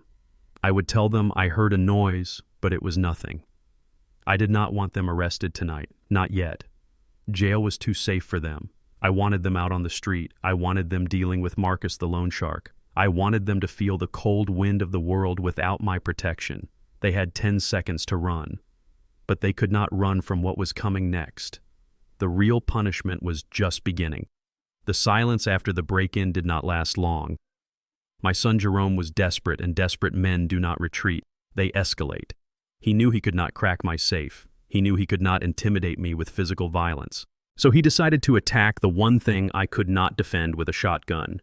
He decided to attack my mind. It was 2 days after the incident with the drill. I was tired. I had spent 48 hours watching the security monitors, sleeping in 10-minute shifts in my chair. I was running on adrenaline and black coffee. I heard a knock at the door around noon. I checked the camera. It was Mrs. Higgins, my neighbor from 3 houses down. She was a sweet woman, 70 years old, who made the best peach cobbler in the county. She was holding a covered dish. I opened the door, keeping the chain on. Mrs. Higgins smiled, her face wrinkled and kind. I heard about the trouble the other night, Enoch, she said. I saw the police cruiser. I thought you might need some comfort food. It is my beef stew. Extra potatoes, just how you like it. I unlatched the chain. I took the dish. I thanked her. I did not know that 3 hours earlier Jerome had visited her. I did not know he had given her $500 cash, telling her it was for her heart medication, and asked her to deliver the stew because he and I were fighting and I would not take food from him. I did not know that while she was in her kitchen getting a glass of water, he had slipped a crushed cocktail of potent hallucinogens and sedatives into the gravy. He had bought the pills from the same dealer he owed money to. It was a chemical weapon disguised as neighborly love. I sat at my kitchen table. The stew smelled delicious. I was starving. I ate 2 bowls. 20 minutes later, the room began to tilt.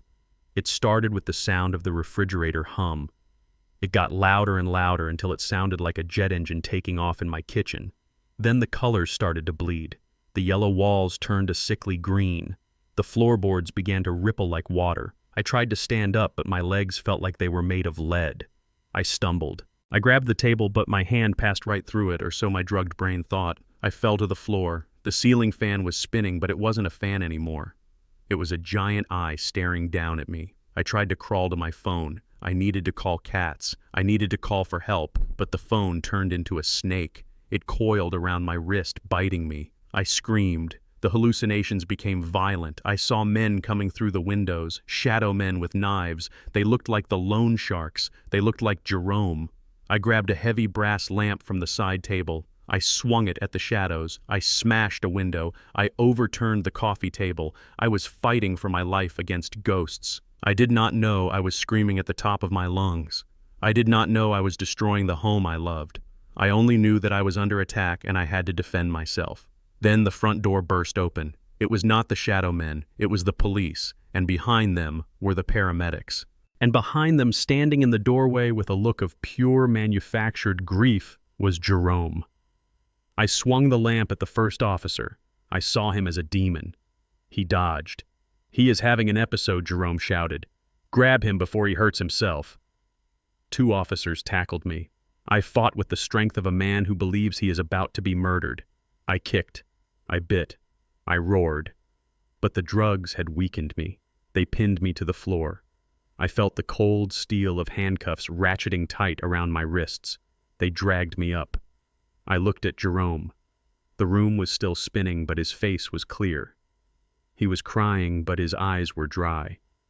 "I am so sorry, officers," Jerome sobbed. "He has been getting worse. The dementia. He thinks everyone is trying to kill him. I tried to get him to take his meds, but he refuses. He is a danger to the neighborhood. Look at what he did to the house. I tried to speak. I tried to tell them about the stew. I tried to tell them about the poison. But my words came out as a slur. My tongue felt too big for my mouth. I was drooling. I looked exactly like what Jerome said I was. A madman. We have to take him in for a 72-hour hold, the officer said. He is a threat to public safety. Please, Jerome said, put him somewhere safe. I cannot care for him here. He needs a facility. I will sign the papers. I am his son. I just want him to get help. He signed the involuntary commitment order right there on my kitchen table, moving aside the broken glass of the window I had smashed. He signed away my freedom with a flourish. The paramedics strapped me to a gurney. As they wheeled me out, Jerome leaned over me. He pretended to brush hair off my forehead. You should have just given me the money, Dad, he whispered. Now you lose everything, and you are going to die in a padded room thinking you lost your mind. He smiled. It was the smile of the devil himself. They loaded me into the ambulance. The doors slammed shut, plunging me into darkness. The siren wailed, matching the screaming in my own head. I passed out. I woke up in a white room. The light was harsh and fluorescent. It hummed, but it was a normal hum, not a jet engine.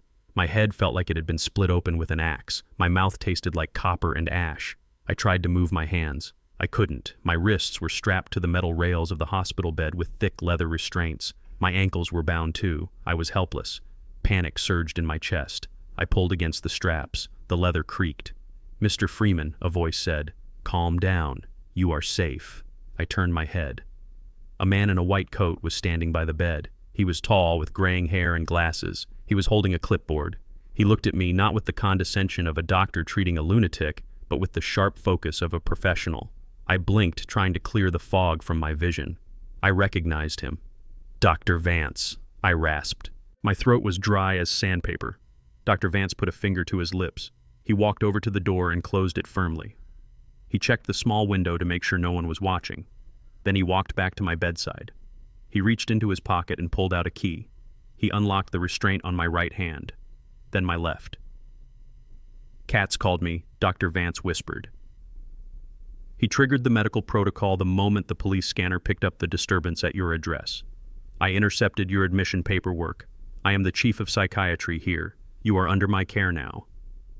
I rubbed my wrists. I felt tears prick my eyes. I was not alone. The network I had built, the favors I had banked over 40 years, they were working. Jerome, I said. He poisoned me. I know, Dr. Vance said. He held up a vial of dark red liquid. We drew your blood the moment you arrived before the saline drip diluted your system. We ran a full toxicology screen. You had enough scopolamine and benzodiazepines in your system to knock out a horse. It was not dementia, Enoch. It was attempted murder. He put the vial in a sealed evidence bag. He signed the seal. This is going to the private lab, he said. The chain of custody is unbreakable. This is your silver bullet, but we have to play this carefully. What do you mean? I asked, sitting up. Jerome thinks he won, Dr. Vance said. He has the temporary guardianship papers. He used the emergency order to gain access to your home. He thinks you are locked away in the state ward, heavily sedated. If we release you now, he runs. He destroys evidence. I understood. I had to stay dead to catch the grave robber. Where is he now? I asked. Dr. Vance pulled out his tablet. He tapped the screen and turned it toward me. It was connected to the security feed in my house.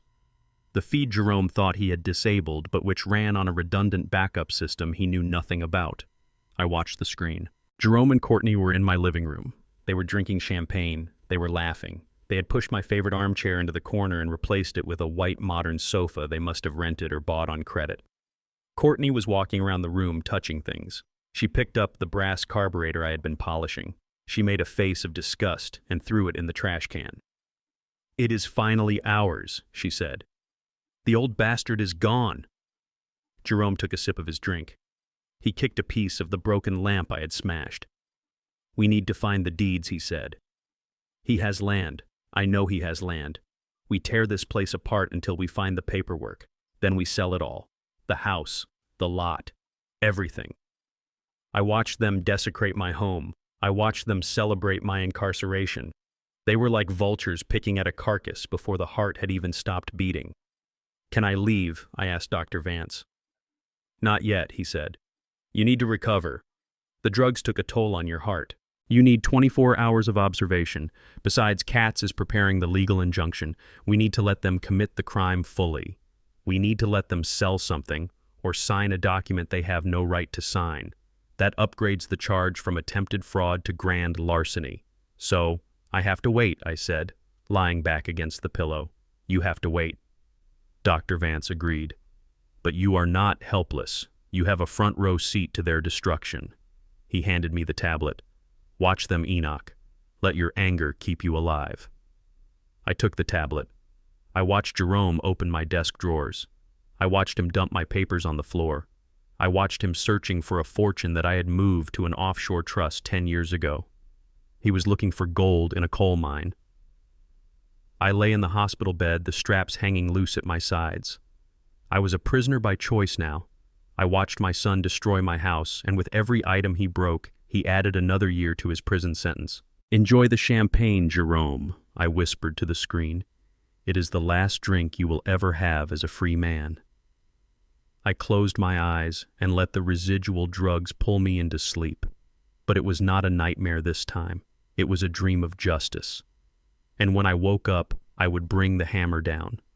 I lay in the hospital bed with the heart monitor beeping a slow, steady rhythm beside me, but my pulse was anything but calm because I was holding the tablet Dr. Vance had given me, and I was watching my life being dismantled in high definition.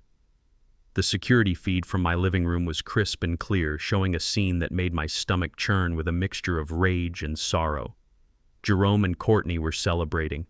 They had turned my sanctuary, the home I had built with my own hands and filled with memories of my late wife, into a party house for two. They had ordered pizza and expensive champagne using one of the credit cards they had found in a drawer I purposely left unlocked. The music was blaring so loud the bass vibrated the camera lens. Courtney was dancing on my coffee table, her heels digging gouges into the wood I had sanded myself 40 years ago. She was laughing, a shrill, triumphant sound that echoed off the walls. Jerome was sitting in my recliner, his feet propped up on the mantelpiece right where Esther's urn used to sit before I hid it in the basement. He was smoking a cigar ash falling onto the carpet, indifferent to the burn marks he was creating. To them, this was victory. They thought the old man was locked away in a padded room, sedated and helpless. They thought they had won the war without firing a shot. They were talking about renovations. Courtney wanted to knock down the wall between the kitchen and the dining room to create an open concept flow. Jerome wanted to turn my study, the room where I had quietly built an empire, into a gaming lounge. Hearing them plan the erasure of my existence while I was still breathing was a torture I would not wish on my worst enemy. But the celebration quickly turned into something darker. The champagne ran dry, and the reality of their situation began to creep back in. The loan sharks were still waiting. The $3 million debt had not vanished just because they had institutionalized me. They needed cash, and they needed it now. I saw Jerome stand up abruptly, kicking over an empty bottle. He started pacing the room, his eyes darting around wildly. The paranoia of the desperate was setting in. "It has to be here," he shouted over the music. "He does not use banks, not for the big stuff. He is old school. He keeps it in the walls. I know he does. I remember when I was a kid, he was always working on the drywall in the hallway." Courtney jumped down from the table, stumbling slightly. "You are right," she said, her eyes gleaming with greed. "Old people always hoard cash. It is probably taped behind the baseboards or stuffed in the insulation. We just have to look harder." They went to the garage and came back with tools. Jerome held a sledgehammer. Courtney had a crowbar. I watched in horror as they began to destroy my home. Jerome swung the hammer into the plaster of the living room wall. Dust exploded into the air. He swung again and again, tearing gaping holes in the sheetrock. He reached into the wall, feeling around for bundles of cash, pulling out fistfuls of pink insulation and throwing them on the floor in frustration. "Nothing," he screamed. "Check the bedroom," Courtney yelled, ripping a baseboard off the wall with the crowbar. The sound of splitting wood was like a scream. They moved from room to room, leaving a trail of destruction in their wake. They smashed the tiles in the bathroom. They tore up the floorboards in the guest room. They were not just looking for money anymore. They were punishing the house for not giving up its secrets. They were punishing me. It was a frenzy of violence fueled by greed and fear. My house, which had stood strong against storms and time, was being torn apart from the inside by the very people it was meant to shelter. I watched their sweaty, dusty faces contorted with rage, and I realized they were not just thieves. They were vandals of the soul. They eventually made their way to my study. This was the room I had protected the most. It was lined with floor-to-ceiling bookshelves filled with manuals, history books, and engineering texts. It smelled of old paper and pipe tobacco. Jerome stood in the center of the room, breathing hard, the sledgehammer hanging from his hand. "It has to be here," he panted. "This is where he spends all his time. This is where he hides." He walked over to the main bookshelf, the one that covered the entire north wall. He ran his hand along the spines of the books, not reading the titles, just looking for a hollow sound. He started pulling books off the shelves, throwing them onto the floor. My first editions, my technical manuals. He treated them like garbage. He swung the hammer at the wood. The shelf splintered. He hit it again and again. The wood cracked and groaned. He ripped a shelf out, throwing it behind him. Then he stopped. He tapped the wall behind where the shelf had been. It did not sound like drywall. It did not sound like wood. It sounded solid, heavy, metallic. "Courtney, come here," he whispered. She ran over. He pointed to the exposed wall. There was a seam, a faint vertical line running through the back of the bookcase. It was not a wall, it was a door. They had found it. I gripped the tablet so hard my knuckles turned white. They had found the one thing I had kept hidden for 30 years. The mechanism was simple but hidden well. A false back triggered by a magnetic lock. Jerome did not have the magnet key, but he had a sledgehammer, and he had no respect for craftsmanship. He jammed the crowbar into the seam. He leaned his entire weight against it. The metal groaned. The lock was strong, but the wood frame around it was not designed to withstand a brute force attack. With a loud crack, the wood gave way. The false bookcase swung outward, revealing a dark, narrow staircase descending into the earth. Jerome and Courtney stood frozen, staring into the abyss. Cool air rushed up from the darkness, carrying the scent of ozone and electricity. It was not the smell of a damp root cellar. It was the smell of a machine room. They looked at each other, their eyes wide with shock and anticipation. "This is it," Courtney whispered. "This is the vault. This is where the gold is." They did not hesitate. They did not stop to think why a retired mechanic would have a reinforced bunker under his house. Greed is a powerful blinder. They turned on the flashlights on their phones and stepped into the darkness.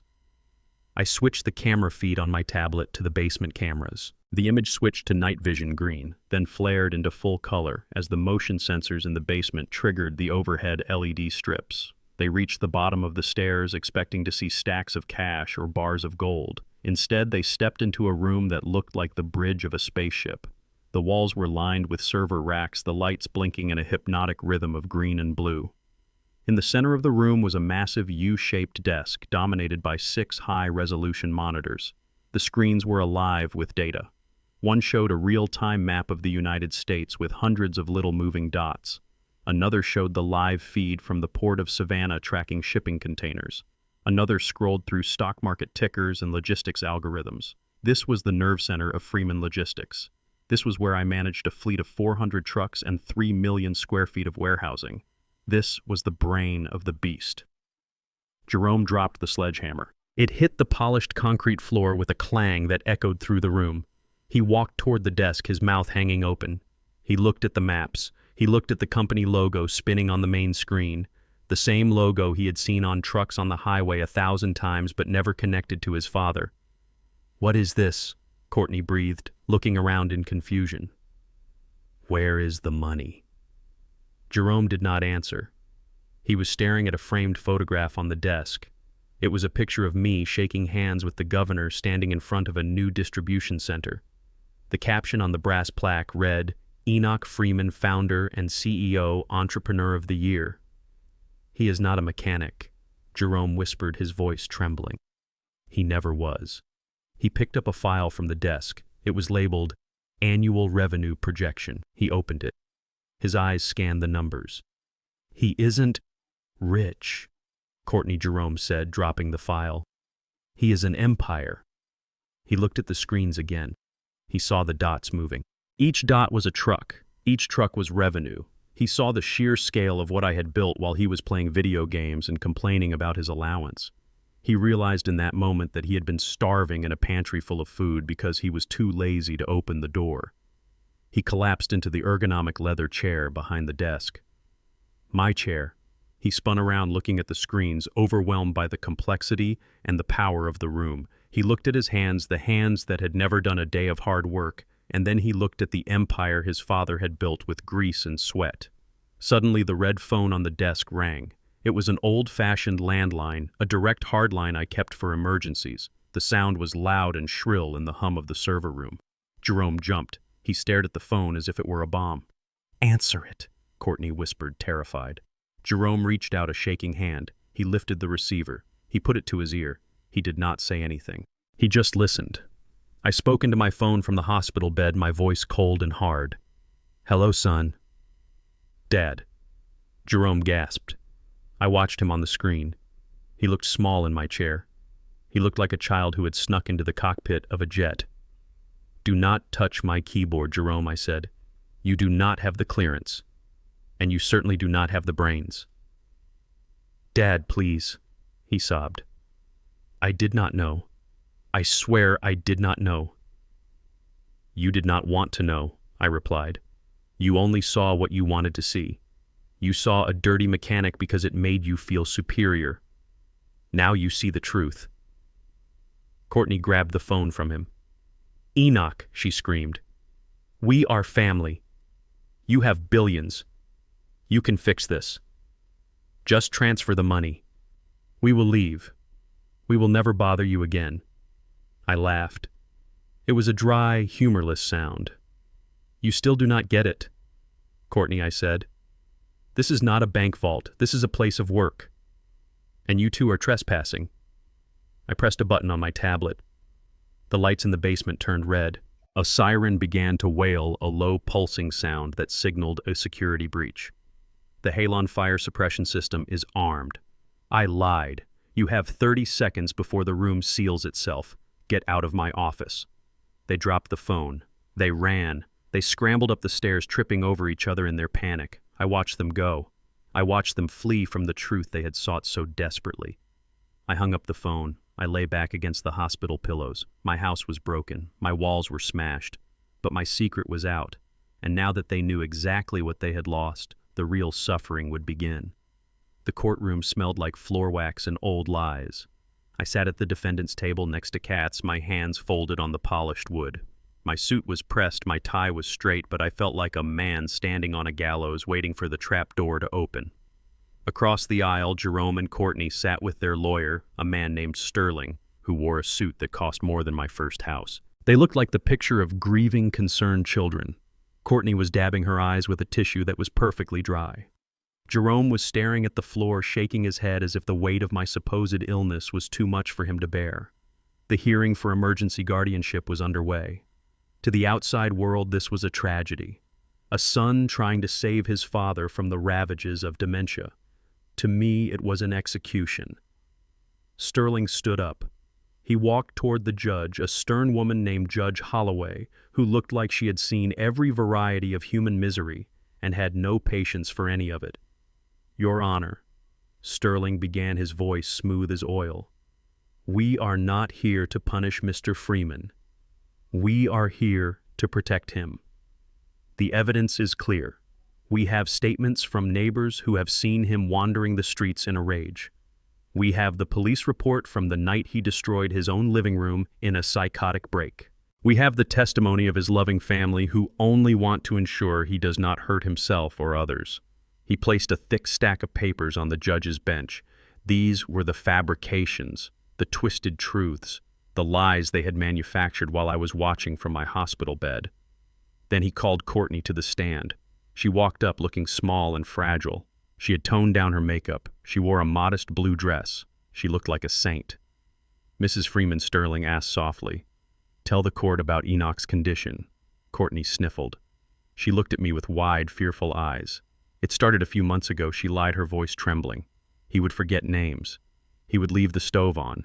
But then it got violent. He started accusing us of stealing. He started hoarding trash. The other night when the police came, he didn't even know who Jerome was. He tried to hit him with a lamp. We are just so scared. We do not want him to die alone in that house." She broke down into sobbing tears. It was a performance worthy of an Oscar. I watched the judge. Her expression softened.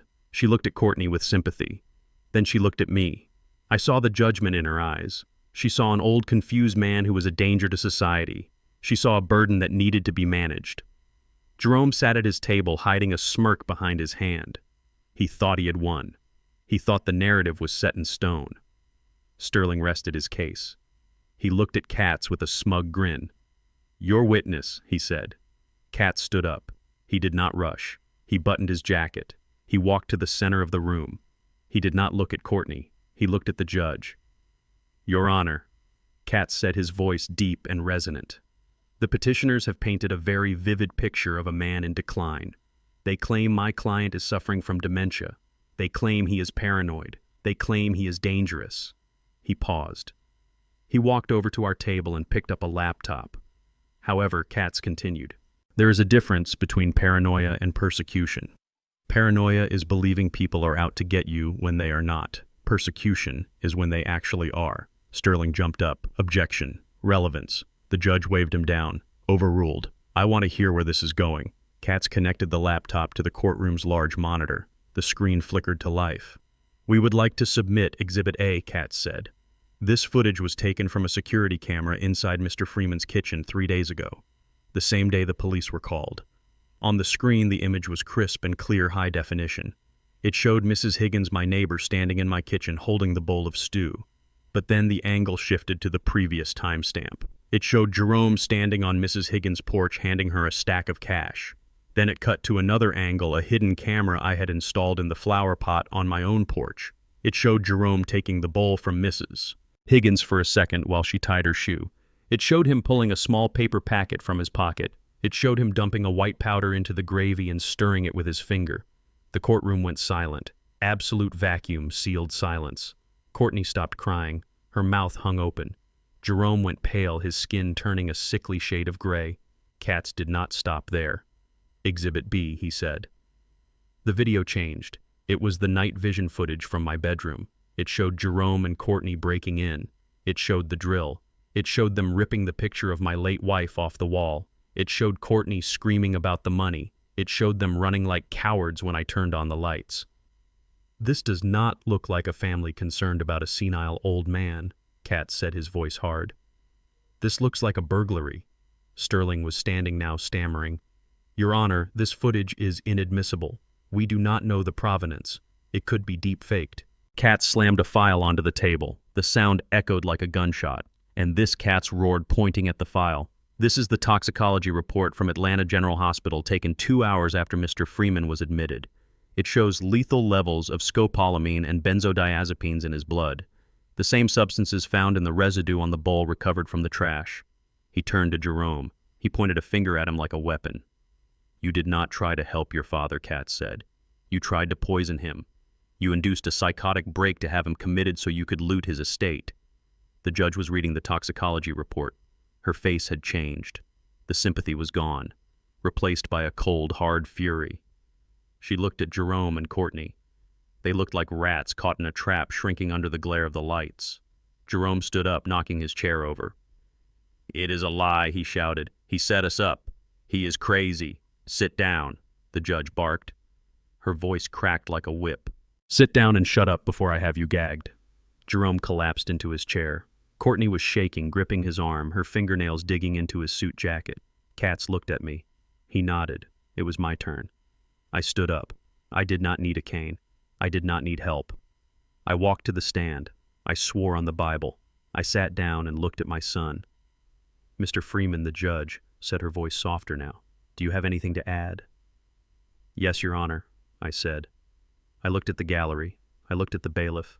Then I looked at Jerome. "My son claims he did this out of love," I said. "He claims he wanted to protect me. But love does not drug a father. Love does not break into a home. Love does not destroy a legacy." I took a breath. "He did not do this because I am sick," I said. "He did this because he is in debt." I pulled a piece of paper from my pocket. It was the report from my private investigator. "Jerome Freeman owes $3 million to the Rojas cartel," I said loudly. "It is gambling debt and drug debt. He has 24 hours to pay it. That is why he is here.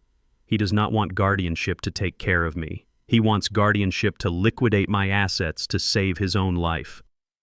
The courtroom erupted. Reporters in the back row started typing furiously. Sterling looked at his clients with horror, realizing he had been used. Jerome put his head in his hands.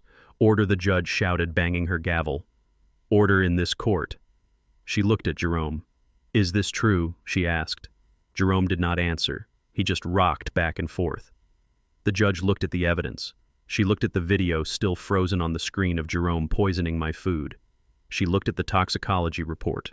She closed the file. "The petition for emergency guardianship is denied with prejudice," she ruled. "Furthermore, based on the evidence presented here today, I am issuing an immediate and permanent restraining order against Jerome Freeman and Courtney Freeman. You are to have no contact with Enoch Freeman.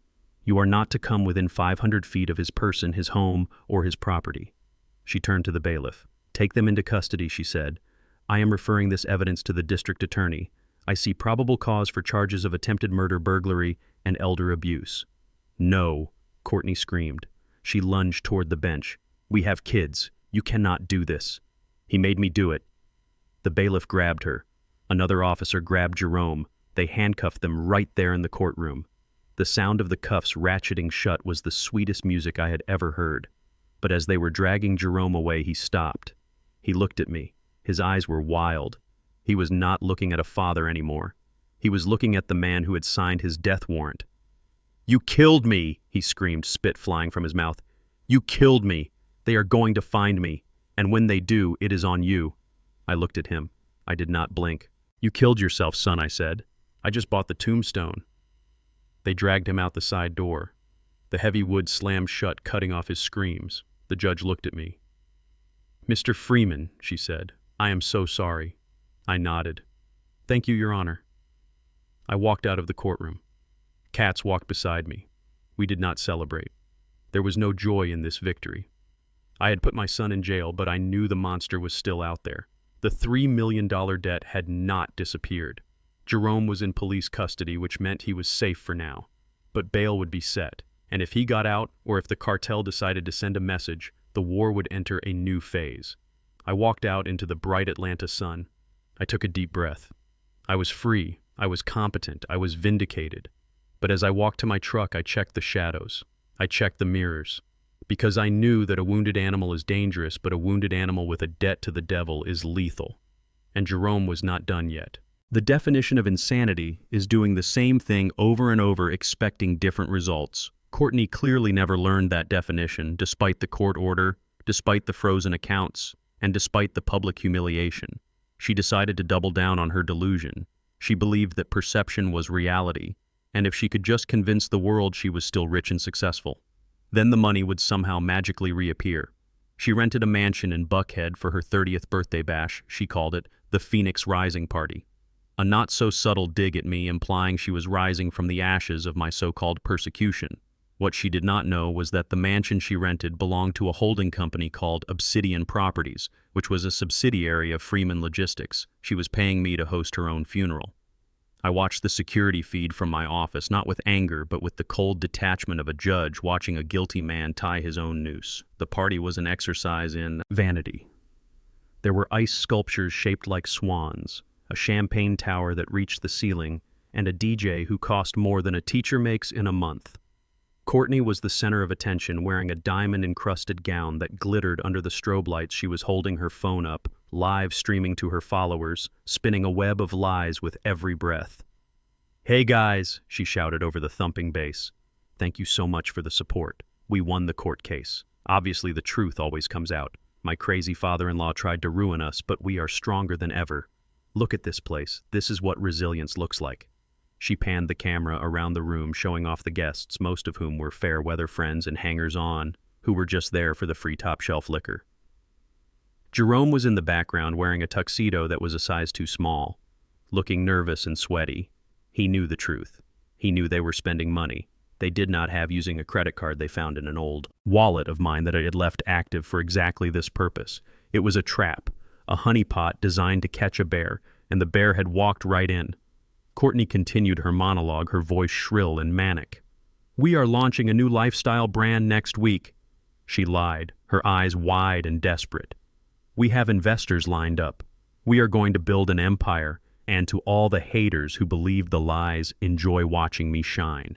She toasted the camera, taking a long swig of champagne. She looked invincible. She looked triumphant. She looked like a woman standing on the tracks, staring down a freight train, believing she could stop it with a smile. I picked up my phone and called Katz. "Execute the warrant," I said.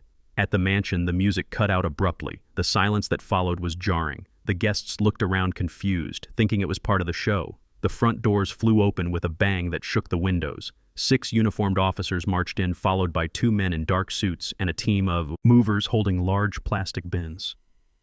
Courtney dropped her champagne glass. It shattered on the marble floor, sending shards of crystal and liquid everywhere. She stared at the intruders, her face draining of all color. "What is this?" she screamed, trying to regain control. "Get out! This is a private party!" One of the men in suits stepped forward. It was an associate of Katz. He held up a piece of paper. "Mrs. Freeman," he said, his voice projecting to the back of the room. "I am here to execute a seizure order for stolen property and assets purchased through credit card fraud." "Fraud," she shrieked. "That card is authorized. It is a family card. The card belongs to Freeman Logistics," the lawyer corrected calmly. "It is for corporate expenses. Only you have charged $50,000 of jewelry, clothing, and party supplies to it in the last 48 hours. That is grand larceny. And since the items were purchased with stolen funds, they are evidence." He signaled to the officers, "Seize it all." The room erupted. Into chaos, the officers moved with efficiency. They were not there to arrest her, yet they were there to strip her of her costume. The movers began grabbing the gift bags, the expensive electronics, the decorations that had been charged to the card. But then they turned to Courtney. "Ma'am," the lawyer said, looking at her diamond necklace and the bracelet on her wrist. "Those items were purchased yesterday at Tiffany's, using the stolen card. Hand them over." "No!" she yelled, clutching her neck. "These are mine, officer," the lawyer said. A female officer stepped forward. She did not look amused. She grabbed Courtney's arm. "Hand over the jewelry." "Ma'am, or I will remove it myself." Courtney screamed as she was forced to unclasp the necklace. She threw it at the officer, tears streaming down her face. Her guests, the people she was trying so hard to impress, were backing away, pulling out their phones not to help her but to record the spectacle. "The dress, too," the lawyer said, checking his list. "That is a Balmain gown. That is a purchased this morning, $10,000. It is proceeds of crime." "You cannot take my dress," she wailed. "I am wearing it." "We can provide you with an evidence bag or a robe," the officer said, "but that dress is coming with us." The humiliation was absolute right there in the middle of the ballroom, surrounded by the ruins of her party. Courtney was forced to unzip the dress. She was left standing in her expensive shapewear, sobbing uncontrollably, as the officer bagged the gown like it was a piece of trash. Jerome tried to intervene, but an officer put a hand on his chest and told him to sit down or be arrested for obstruction. He sat down, cowering, watching his wife being dismantled piece by piece. "Get them out of here," the lawyer commanded, pointing to the door. "The lease on this property is void due to criminal activity on the premises. Vacate immediately." The guests did not need to be told. Twice they fled like rats from a sinking ship, leaving Courtney and Jerome alone in the center of the room. Surrounded by the wreckage of their vanity, Courtney was dragged toward the door. She was kicking and screaming, trying to grab onto the door frame, trying to hold onto the fantasy that was slipping through her fingers. She was thrown out onto the front lawn, the wet grass staining her silk slip, the cool night air biting her skin. But the worst part was not the cold, it was the phone. Her phone, which she had dropped when the police arrived, was still propped up against a centerpiece on a table near the door. It was still streaming. The battery was strong. The connection was good, and the camera was pointed directly at the open door, framing Courtney as she lay in the dirt. The comments section was scrolling so fast it was a blur, but I could read enough of them to know it was over. "She is a thief. Look at her fake crying. So much for the empire. This is the best reality show ever. Karma is real." Courtney looked up and saw the phone. She realized with a jolt of horror that 5,000 people had just watched her get stripped and evicted. She scrambled toward it, crawling on her hands and knees in the mud. She grabbed the device, her hands shaking so bad she dropped it twice.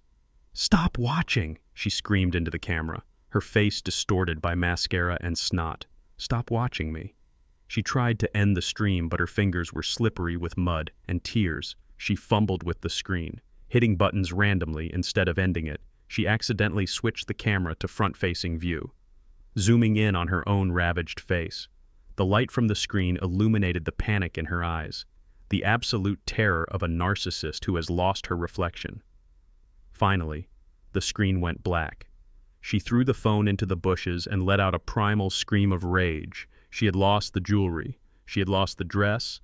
She had lost the house, but more importantly, she had lost the audience. She was no longer an influencer. She was a cautionary tale. She was a meme.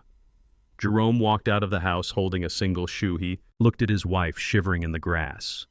He looked at the empty driveway where his friends had parked. He looked at the dark windows of the mansion they had pretended to own. "It is over, Courtney," he whispered. She looked up at him, her eyes burning with hatred. "It is not over," she hissed, spitting mud from her lips. "Your father thinks he can shame me. He thinks he can break me. But he forgot one thing." "What?" Jerome asked wearily. "He forgot that I have nothing left to lose," she said, standing up, her legs shaking but her voice steady and dangerous, and people with nothing to lose are capable of anything. I watched from my office monitor as the feed cut out. I sat back in my chair. The satisfaction was there, but it was bitter. I had stripped them of their assets. I had stripped them of their pride, but I had not broken their spirit. Not yet. I had backed them into a corner, and I knew that the next move would not be financial or legal, it would be violent. Courtney was right, she had nothing left to lose, except her freedom, and she was about to throw that away too. I closed my laptop. I checked the load in my shotgun again. I knew they were not going to go quietly into the night. The final act was coming, and it was going to be blood for blood. The silence of my victory did not last long because a man who owes $3 million to the cartel does not sleep, and neither do his creditors. Jerome was released on bail 24 hours after his arrest. I had expected this. I knew the legal system moved slow, but the underworld moved fast. I sat in my fortified living room cleaning my glasses, waiting for the next shoe to drop. I did not know that while I was drinking my coffee, my son was being dragged into a van 3 blocks from the county jail. I learned the details later from the police report and the bloodstains found in the back of a transmission shop in Decatur. The Rojas brothers were not interested in excuses. They tied Jerome to a chair. They did not ask him for the money again. They simply took his left hand, splayed it on a workbench, and used a pair of rusty garden shears to remove his pinky finger. The scream must have been deafening, but in that soundproofed room, no one heard a thing. They cauterized the wound with a soldering iron and woke him up with a bucket of ice water. The leader, a man named Carlos, leaned close to Jerome's sweating gray face and whispered, "You have 6 hours. Bring us the girl, or bring us the money. If you don't, the next thing we take is your eyes." Jerome broke completely.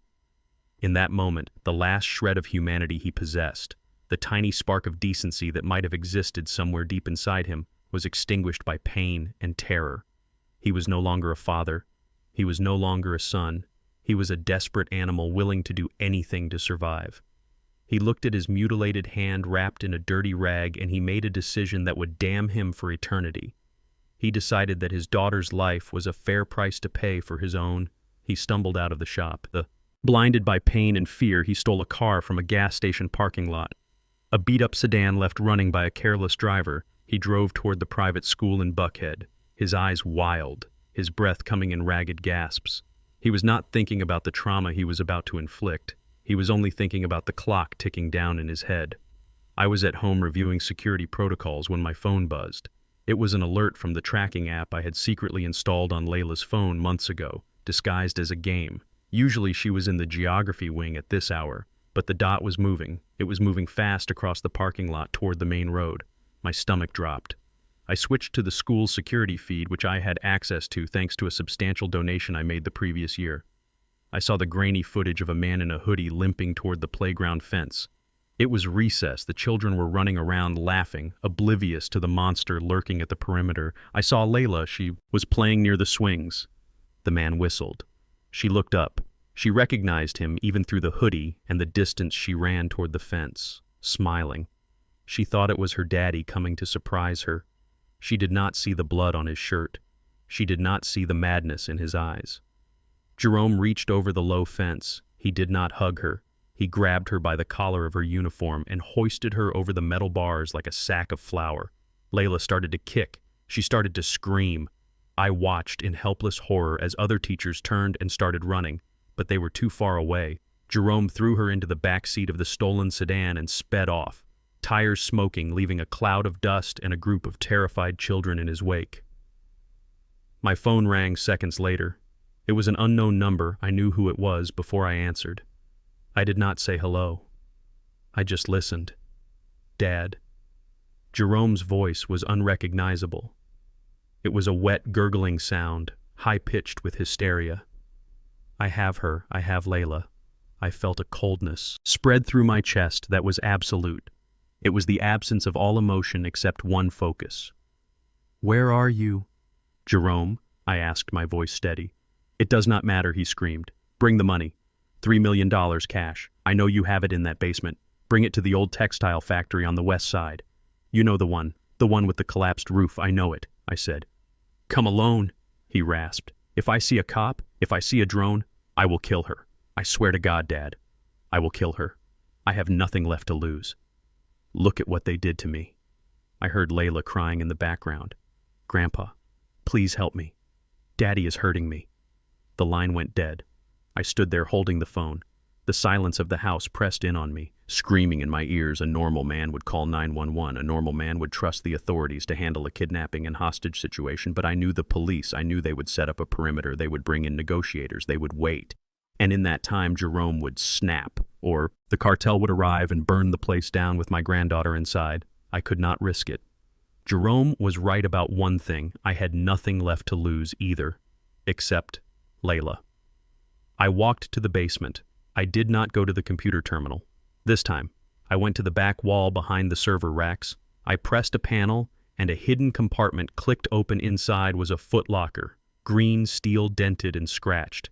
It was a relic from a life I had left behind 40 years ago, a life before logistics, before Atlanta, before I was Enoch the mechanic. I opened the locker. The smell of gun oil and old canvas wafted up. I took out the vest. It was heavy, lined with ceramic plates. I put it on, tightening the Velcro straps over my flannel shirt. It felt familiar, like a second skin. I took out the boots, heavy combat boots with steel toes, and laced them up tight. Then I reached for the weapon. It was not a hunting rifle. It was a Benelli M4 tactical shotgun, matte black with a pistol grip. I had modified it myself. Years ago, I loaded the tube with slugs, heavy lead rounds that could punch through an engine block. I pumped the action. The sound was a mechanical promise of violence. I grabbed a sidearm, a 1911 pistol, and tucked it into the holster on the vest. I grabbed a knife, a 6-inch blade with a serrated edge, and strapped it to my boot.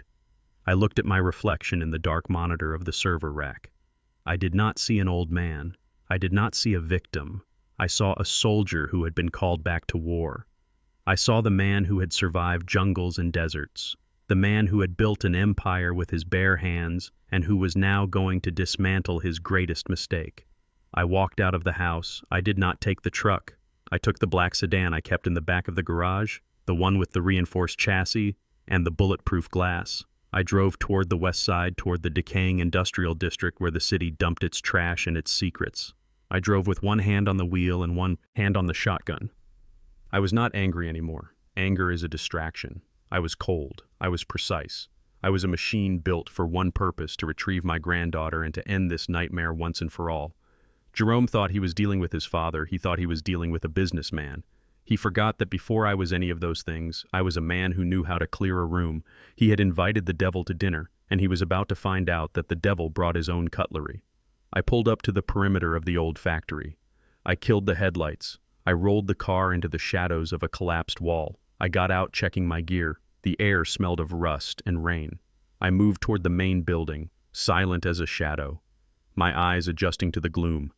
I heard a scream from inside. It was Layla. I did not run. Running makes noise. I moved with a predator's grace toward the entrance. I racked the shotgun one last time. I am coming. Layla, I whispered into the darkness. And God help anyone who stands in my way. The stolen sedan tore out of the school parking lot with a screech of burning rubber that left black marks on the pavement and a permanent scar on my granddaughter's soul. Jerome threw Layla into the back seat like she was a piece of luggage, not his child. She scrambled up, her little hands gripping the torn upholstery of the strange car, her eyes wide with a terror that no 10-year-old should ever know. She looked at the back of her father's head, expecting him to turn around and smile, expecting him to tell her it was a game, a drill, a mistake.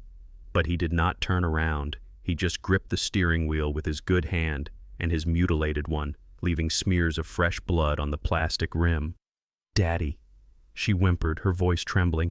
"Please slow down. Where are we going? Why are you driving like this? I left my backpack at school." "Shut up!" Jerome screamed. He did not look at her. He stared at the road, his eyes darting to the rearview mirror every 2 seconds, checking for police. Checking for me. Checking for the demons that were chasing him.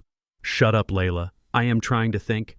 Layla shrank back against the door. She saw the blood soaking through the bandage on his hand. She saw the sweat pouring down his neck. She saw the gun sitting on the passenger seat, a dark metal object that vibrated with the hum of the engine. She realized then, with a clarity that broke her heart, that the man driving the car was not the father who used to push her on the swings. He was a stranger, wearing her father's face.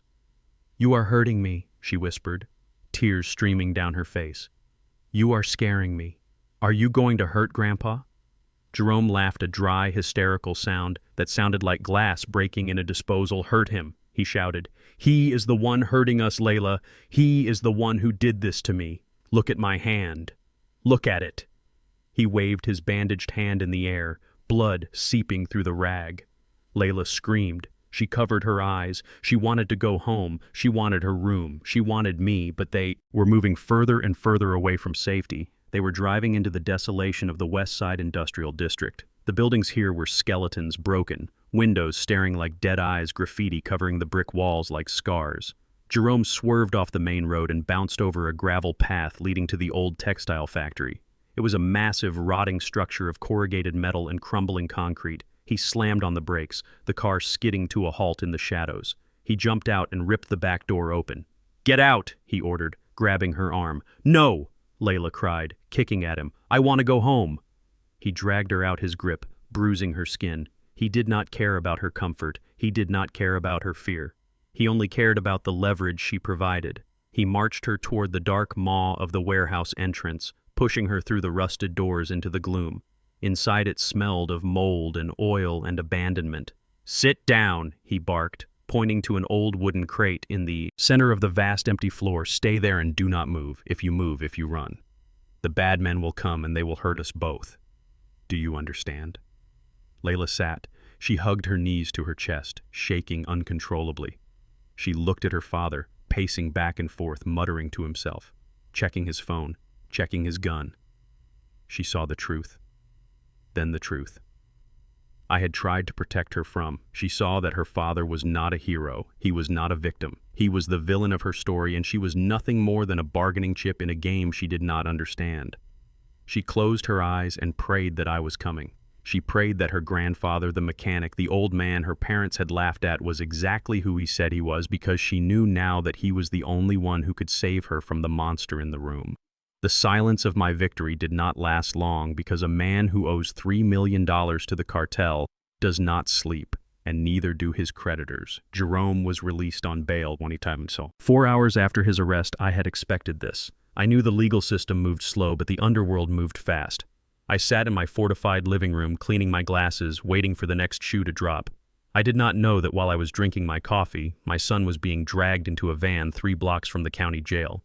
I learned the details later from the police report and the bloodstains found in the back of a transmission shop in Decatur.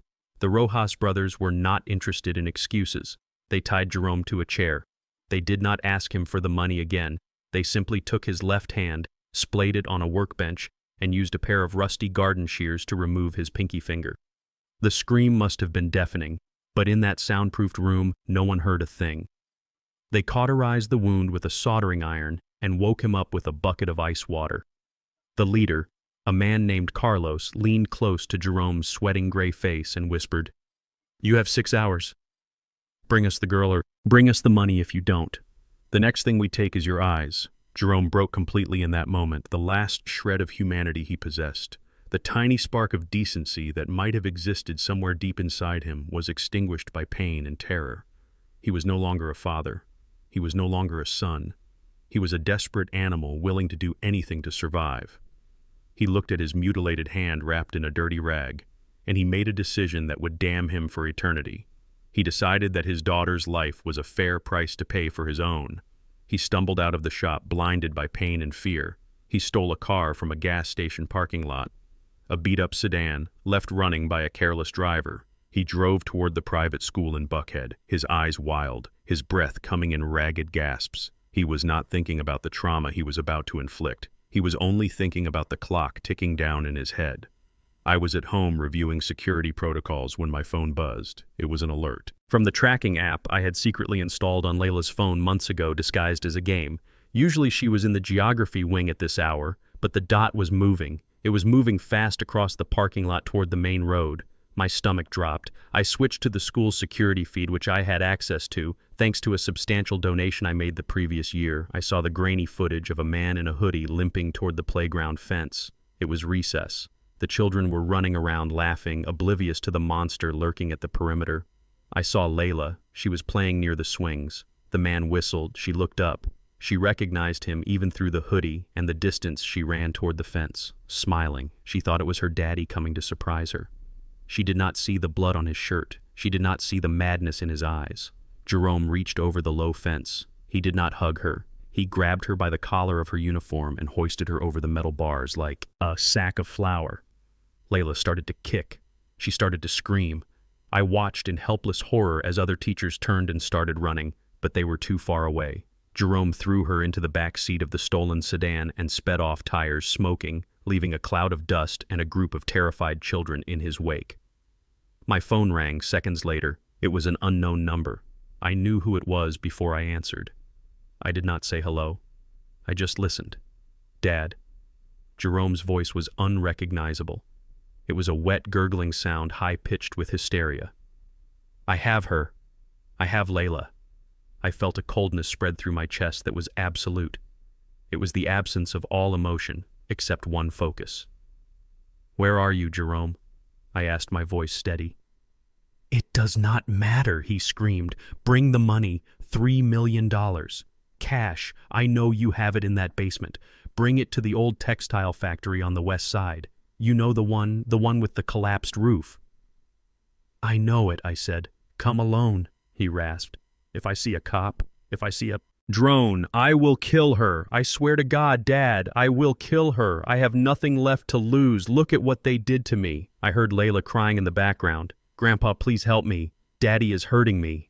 The line went dead. I stood there holding the phone. The silence of the house pressed in on me, screaming in my ears. A normal man would call 911. A normal man would trust the authorities to handle a kidnapping and hostage situation. But I knew the police. I knew they would set up a perimeter, they would bring in negotiators, they would wait. And in that time, Jerome would snap, or the cartel would arrive and burn the place down with my granddaughter inside. I could not risk it. Jerome was right about one thing. I had nothing left to lose either, except Layla.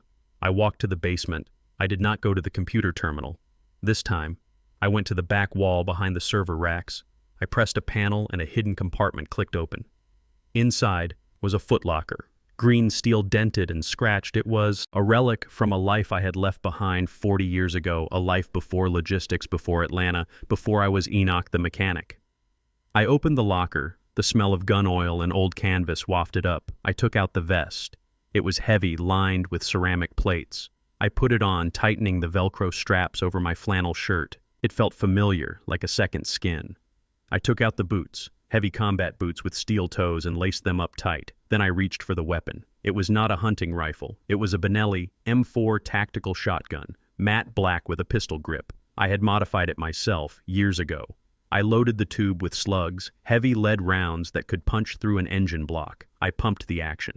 The sound was a mechanical promise of violence. I grabbed a sidearm, a 1911 pistol, and tucked it into the holster on the vest. I grabbed a knife, a 6-inch blade with a serrated edge, and strapped it to my boot. I looked at my reflection in the dark monitor of the server rack. I did not see an old man. I did not see a victim. I saw a soldier who had been called back to war. I saw the man who had survived jungles and deserts. The man who had built an empire with his bare hands and who was now going to dismantle his greatest mistake.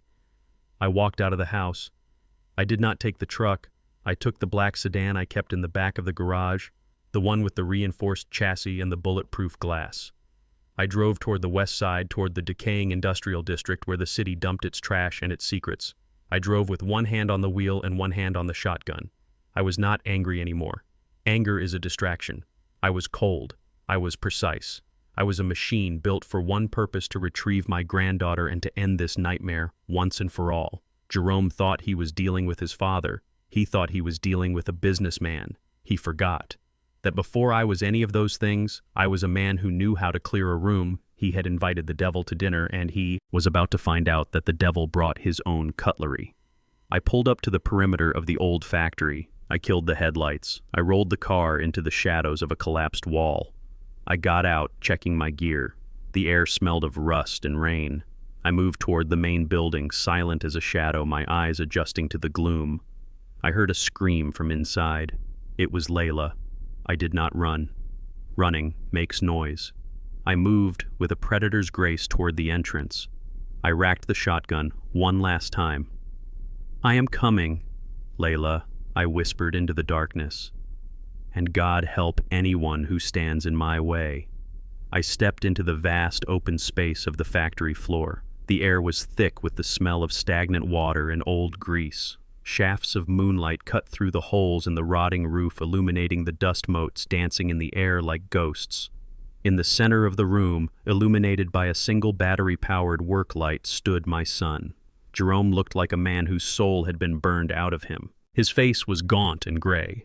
His clothes were stained with sweat and grime. His left hand was wrapped in a bloody rag, the missing finger a stark reminder of the debt he owed. In his right hand, he held a cheap pistol. It was shaking violently. He had his arm wrapped around Layla's neck. My granddaughter was not screaming anymore. She had gone past terror into a state of shock. Her eyes were wide and vacant, staring at nothing. Her school uniform was torn at the shoulder.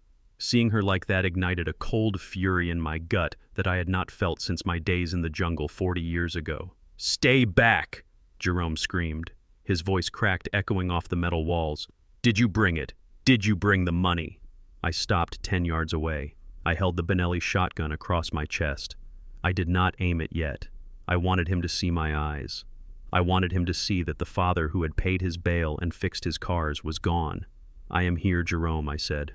My voice was low and steady. "Let the girl go, Earl. This is between you and me." "It is not between us," he shrieked. "It is between me and the knife. They are coming, Dad. They are coming to finish the job. Give me the bag. Throw it over here." He pressed the muzzle of the gun against Layla's temple. She whimpered a small broken sound that tore at my heart. "I do not have the money, Jerome," I said. "I did not go to the bank. I came for her." Jerome's eyes bulged.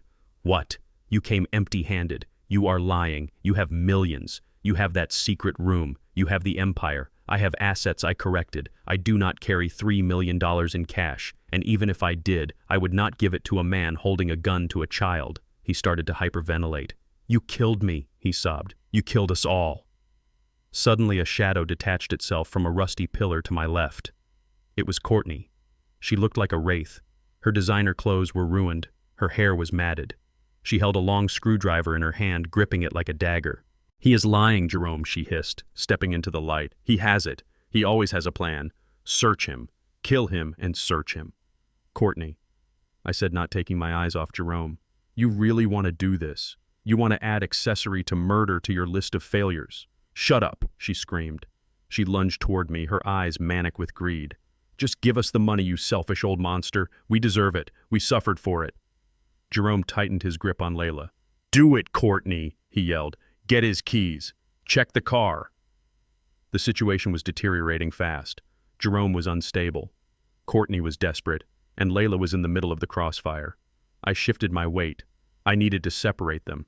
I needed a clear line of fire. "Jerome!" I shouted, my voice booming through the factory. "Look at yourself. You are using your own daughter as a human shield. Is this the legacy you want? Is this who you are?" "I am a dead man," Jerome wailed. "I am already dead." "Then die like a man," I roared. "Not like a coward." Jerome flinched. For a second, the gun wavered. That was all I needed. But before I could move, Courtney screamed and charged at me, the screwdriver raised high, aiming for my neck. I dropped the shotgun to its sling, letting it hang across my chest, because I did not need a weapon to handle a woman who thought reality TV was combat training. Courtney lunged at me with the screwdriver, aiming for my throat, but she moved with the sloppy desperation of an amateur. I stepped inside her guard with a fluidity that belied my age. I clamped my left hand around her wrist, stopping her momentum cold. She gasped. looking into my eyes and seeing not a victim but a wall of iron. I applied pressure to the radial nerve in her forearm. She screamed, and her fingers spasmed involuntarily, dropping the screwdriver to the concrete floor with a metallic clang. I did not strike her. I simply used her own forward energy against her. I spun her around and shoved her hard toward a pile of rotting wooden pallets. She crashed into the debris and crumpled to the floor, wheezing, holding her wrist. The fight instantly drained out of her. She looked up at me with terror, finally realizing that the old mechanic was something far more dangerous than she had ever calculated. I turned back to Jerome, hoping the display of force would shock him into submission, but it only pushed him further over the edge. He watched his wife fall, and his panic spiked into madness. He jammed the pistol harder into Layla's skin, making her cry out in pain. He backed away until he hit the corrugated metal wall, dragging my granddaughter with him, using her small body as a shield against the man who had just dismantled his wife in 3 seconds. "Stop!" he shrieked, his eyes rolling back in his head. "Do not take another step, or I will do it. I swear to God, Dad, I will do it. I have nothing left. Do you hear me? Nothing." Jerome was vibrating with a lethal cocktail of adrenaline and terror, pressing the gun harder into Layla's cheek, but I did not raise my hands. Instead, I reached into the inside pocket of my tactical vest. He screamed at me to stop thinking I was reaching for a weapon or a checkbook, but I pulled out a folded piece of paper that was yellowed with age and threw it on the concrete floor between us. "Read it, Jerome," I said, my voice cutting through the noise of the wind howling through the broken roof. He looked down and saw the letterhead of a paternity testing clinic dated the week he was born. "You are not my son. I said your mother had an affair with a man who left town before you took your first breath, and I knew it the moment I saw you. But I signed the birth certificate anyway. I gave you my name, I raised you, I paid for your mistakes, and I loved you when your own blood father abandoned you." Jerome stared at me, his mouth opening as the gun lowered an inch. "You killed the only father you ever had," I whispered, "and you did it for money you were never entitled to." The reality of his life crashed down on him, realizing he was not a victim or a prince denied his crown, but a charity case who had bitten the hand that fed him. He let out a sound that was not human. It was the sound of a soul breaking. He dropped the gun and it clattered on the floor as he fell to his knees, covering his face with his hands, sobbing uncontrollably. Layla ran to me, burying her face in my vest, just as sirens wailed outside, and red and blue lights flashed through the cracks in the walls. The police were here, but the war was already over. Jerome had surrendered not to the law, but to the truth. 1 year has passed since the sirens faded from that cold warehouse floor. I am standing on the porch of a sprawling ranch in the rolling hills of Tennessee. This land has been in my portfolio for 20 years, hidden under a shell corporation, but now it is simply home. The air smells of sweet hay and pine needles instead of city smog and betrayal. I look out at the paddock where the grass stretches to the horizon. A black stallion gallops across the field dust, kicking up in the golden hour light. Riding him is Layla. She is laughing. It is a genuine sound, a melody I thought was lost forever in the shadow of her father's gun. She waves at me, her smile bright and unburdened by the sins of the people who created her. She does not know the full extent of my empire yet, but she knows she is safe. She knows she is loved not for what she can provide as leverage, but for who she is. I take a sip of iced tea and lean back in my rocking chair. The silence here is different. It is not the silence of secrets kept in a dark room. It is the silence of a life finally lived on its own terms. We are far away from Atlanta, far away from the noise, and for the first time in a long time, I feel the heavy weight of the armor I wore for 40 years finally lifting off my shoulders. Far away from the open skies of Tennessee, the reality for my son and his wife is the cold gray of concrete walls.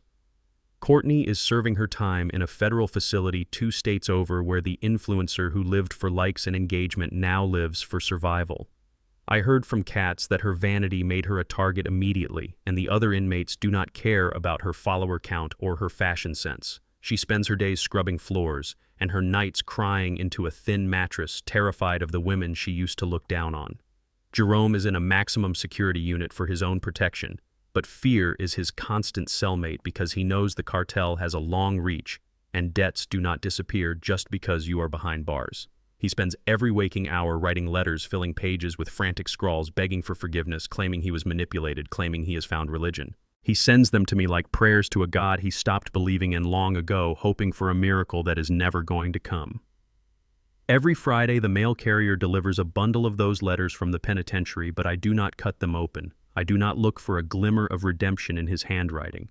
I simply walk to the stone fire pit in the backyard and toss them into the flames one by one, watching the paper curl and blacken as my weekly ritual of cleansing. It is the final closing of a door that should have been shut years ago. This afternoon, I sat at my desk and signed the final addendum to the Freeman Trust, ensuring Layla will inherit the logistics empire, the real estate, and the fortune, but not until she is 30 years old. Until then, she must complete 100 hours of community service every single year, because she will learn that wealth is a tool for building, not a weapon for taking. As the sun dips below the horizon, painting the Tennessee hills in gold and violet, I take a deep breath of clean air, finally understanding the truth that eluded me for so long. Blood does not make you family, loyalty makes you family, and the peace I feel right now is the only inheritance that truly matters. As I sit here watching Layla learn to trust again, I realize that the greatest tragedy of my son's life was not his debt or his prison sentence. It was his blindness. He spent his entire life looking at my grease-stained hands and seeing a failure. Instead of seeing the foundation upon which he stood, he chased the illusion of wealth while I was trying to give him the reality of character. Greed is a fire that consumes the vessel that holds it, and Jerome and Courtney burned themselves to ash, trying to keep warm by its light. I learned that you can give a child everything, education, opportunity, and love, but you cannot give them a conscience that is something they must forge for themselves. And when they choose to trade their integrity for a quick payout, they do not just lose the money. They lose their place at the table of humanity. Blood may connect us biologically, but loyalty and respect are the only things that keep us connected spiritually. I do not regret cutting them off because in doing so I saved the only innocent part of this family from drowning in their toxicity. Sometimes the most loving thing a parent can do is let their children face the consequences of their own actions, because a lesson learned in pain is a lesson that is never forgotten. And though my heart still aches for the son I thought I had, I am at peace, knowing I protected the future that really matters. If you enjoyed this story of justice and redemption, please hit that like button and subscribe to the channel for more stories like this, and tell me in the comments if you would have forgiven Jerome or if you would have done exactly what I did. I want to hear your thoughts.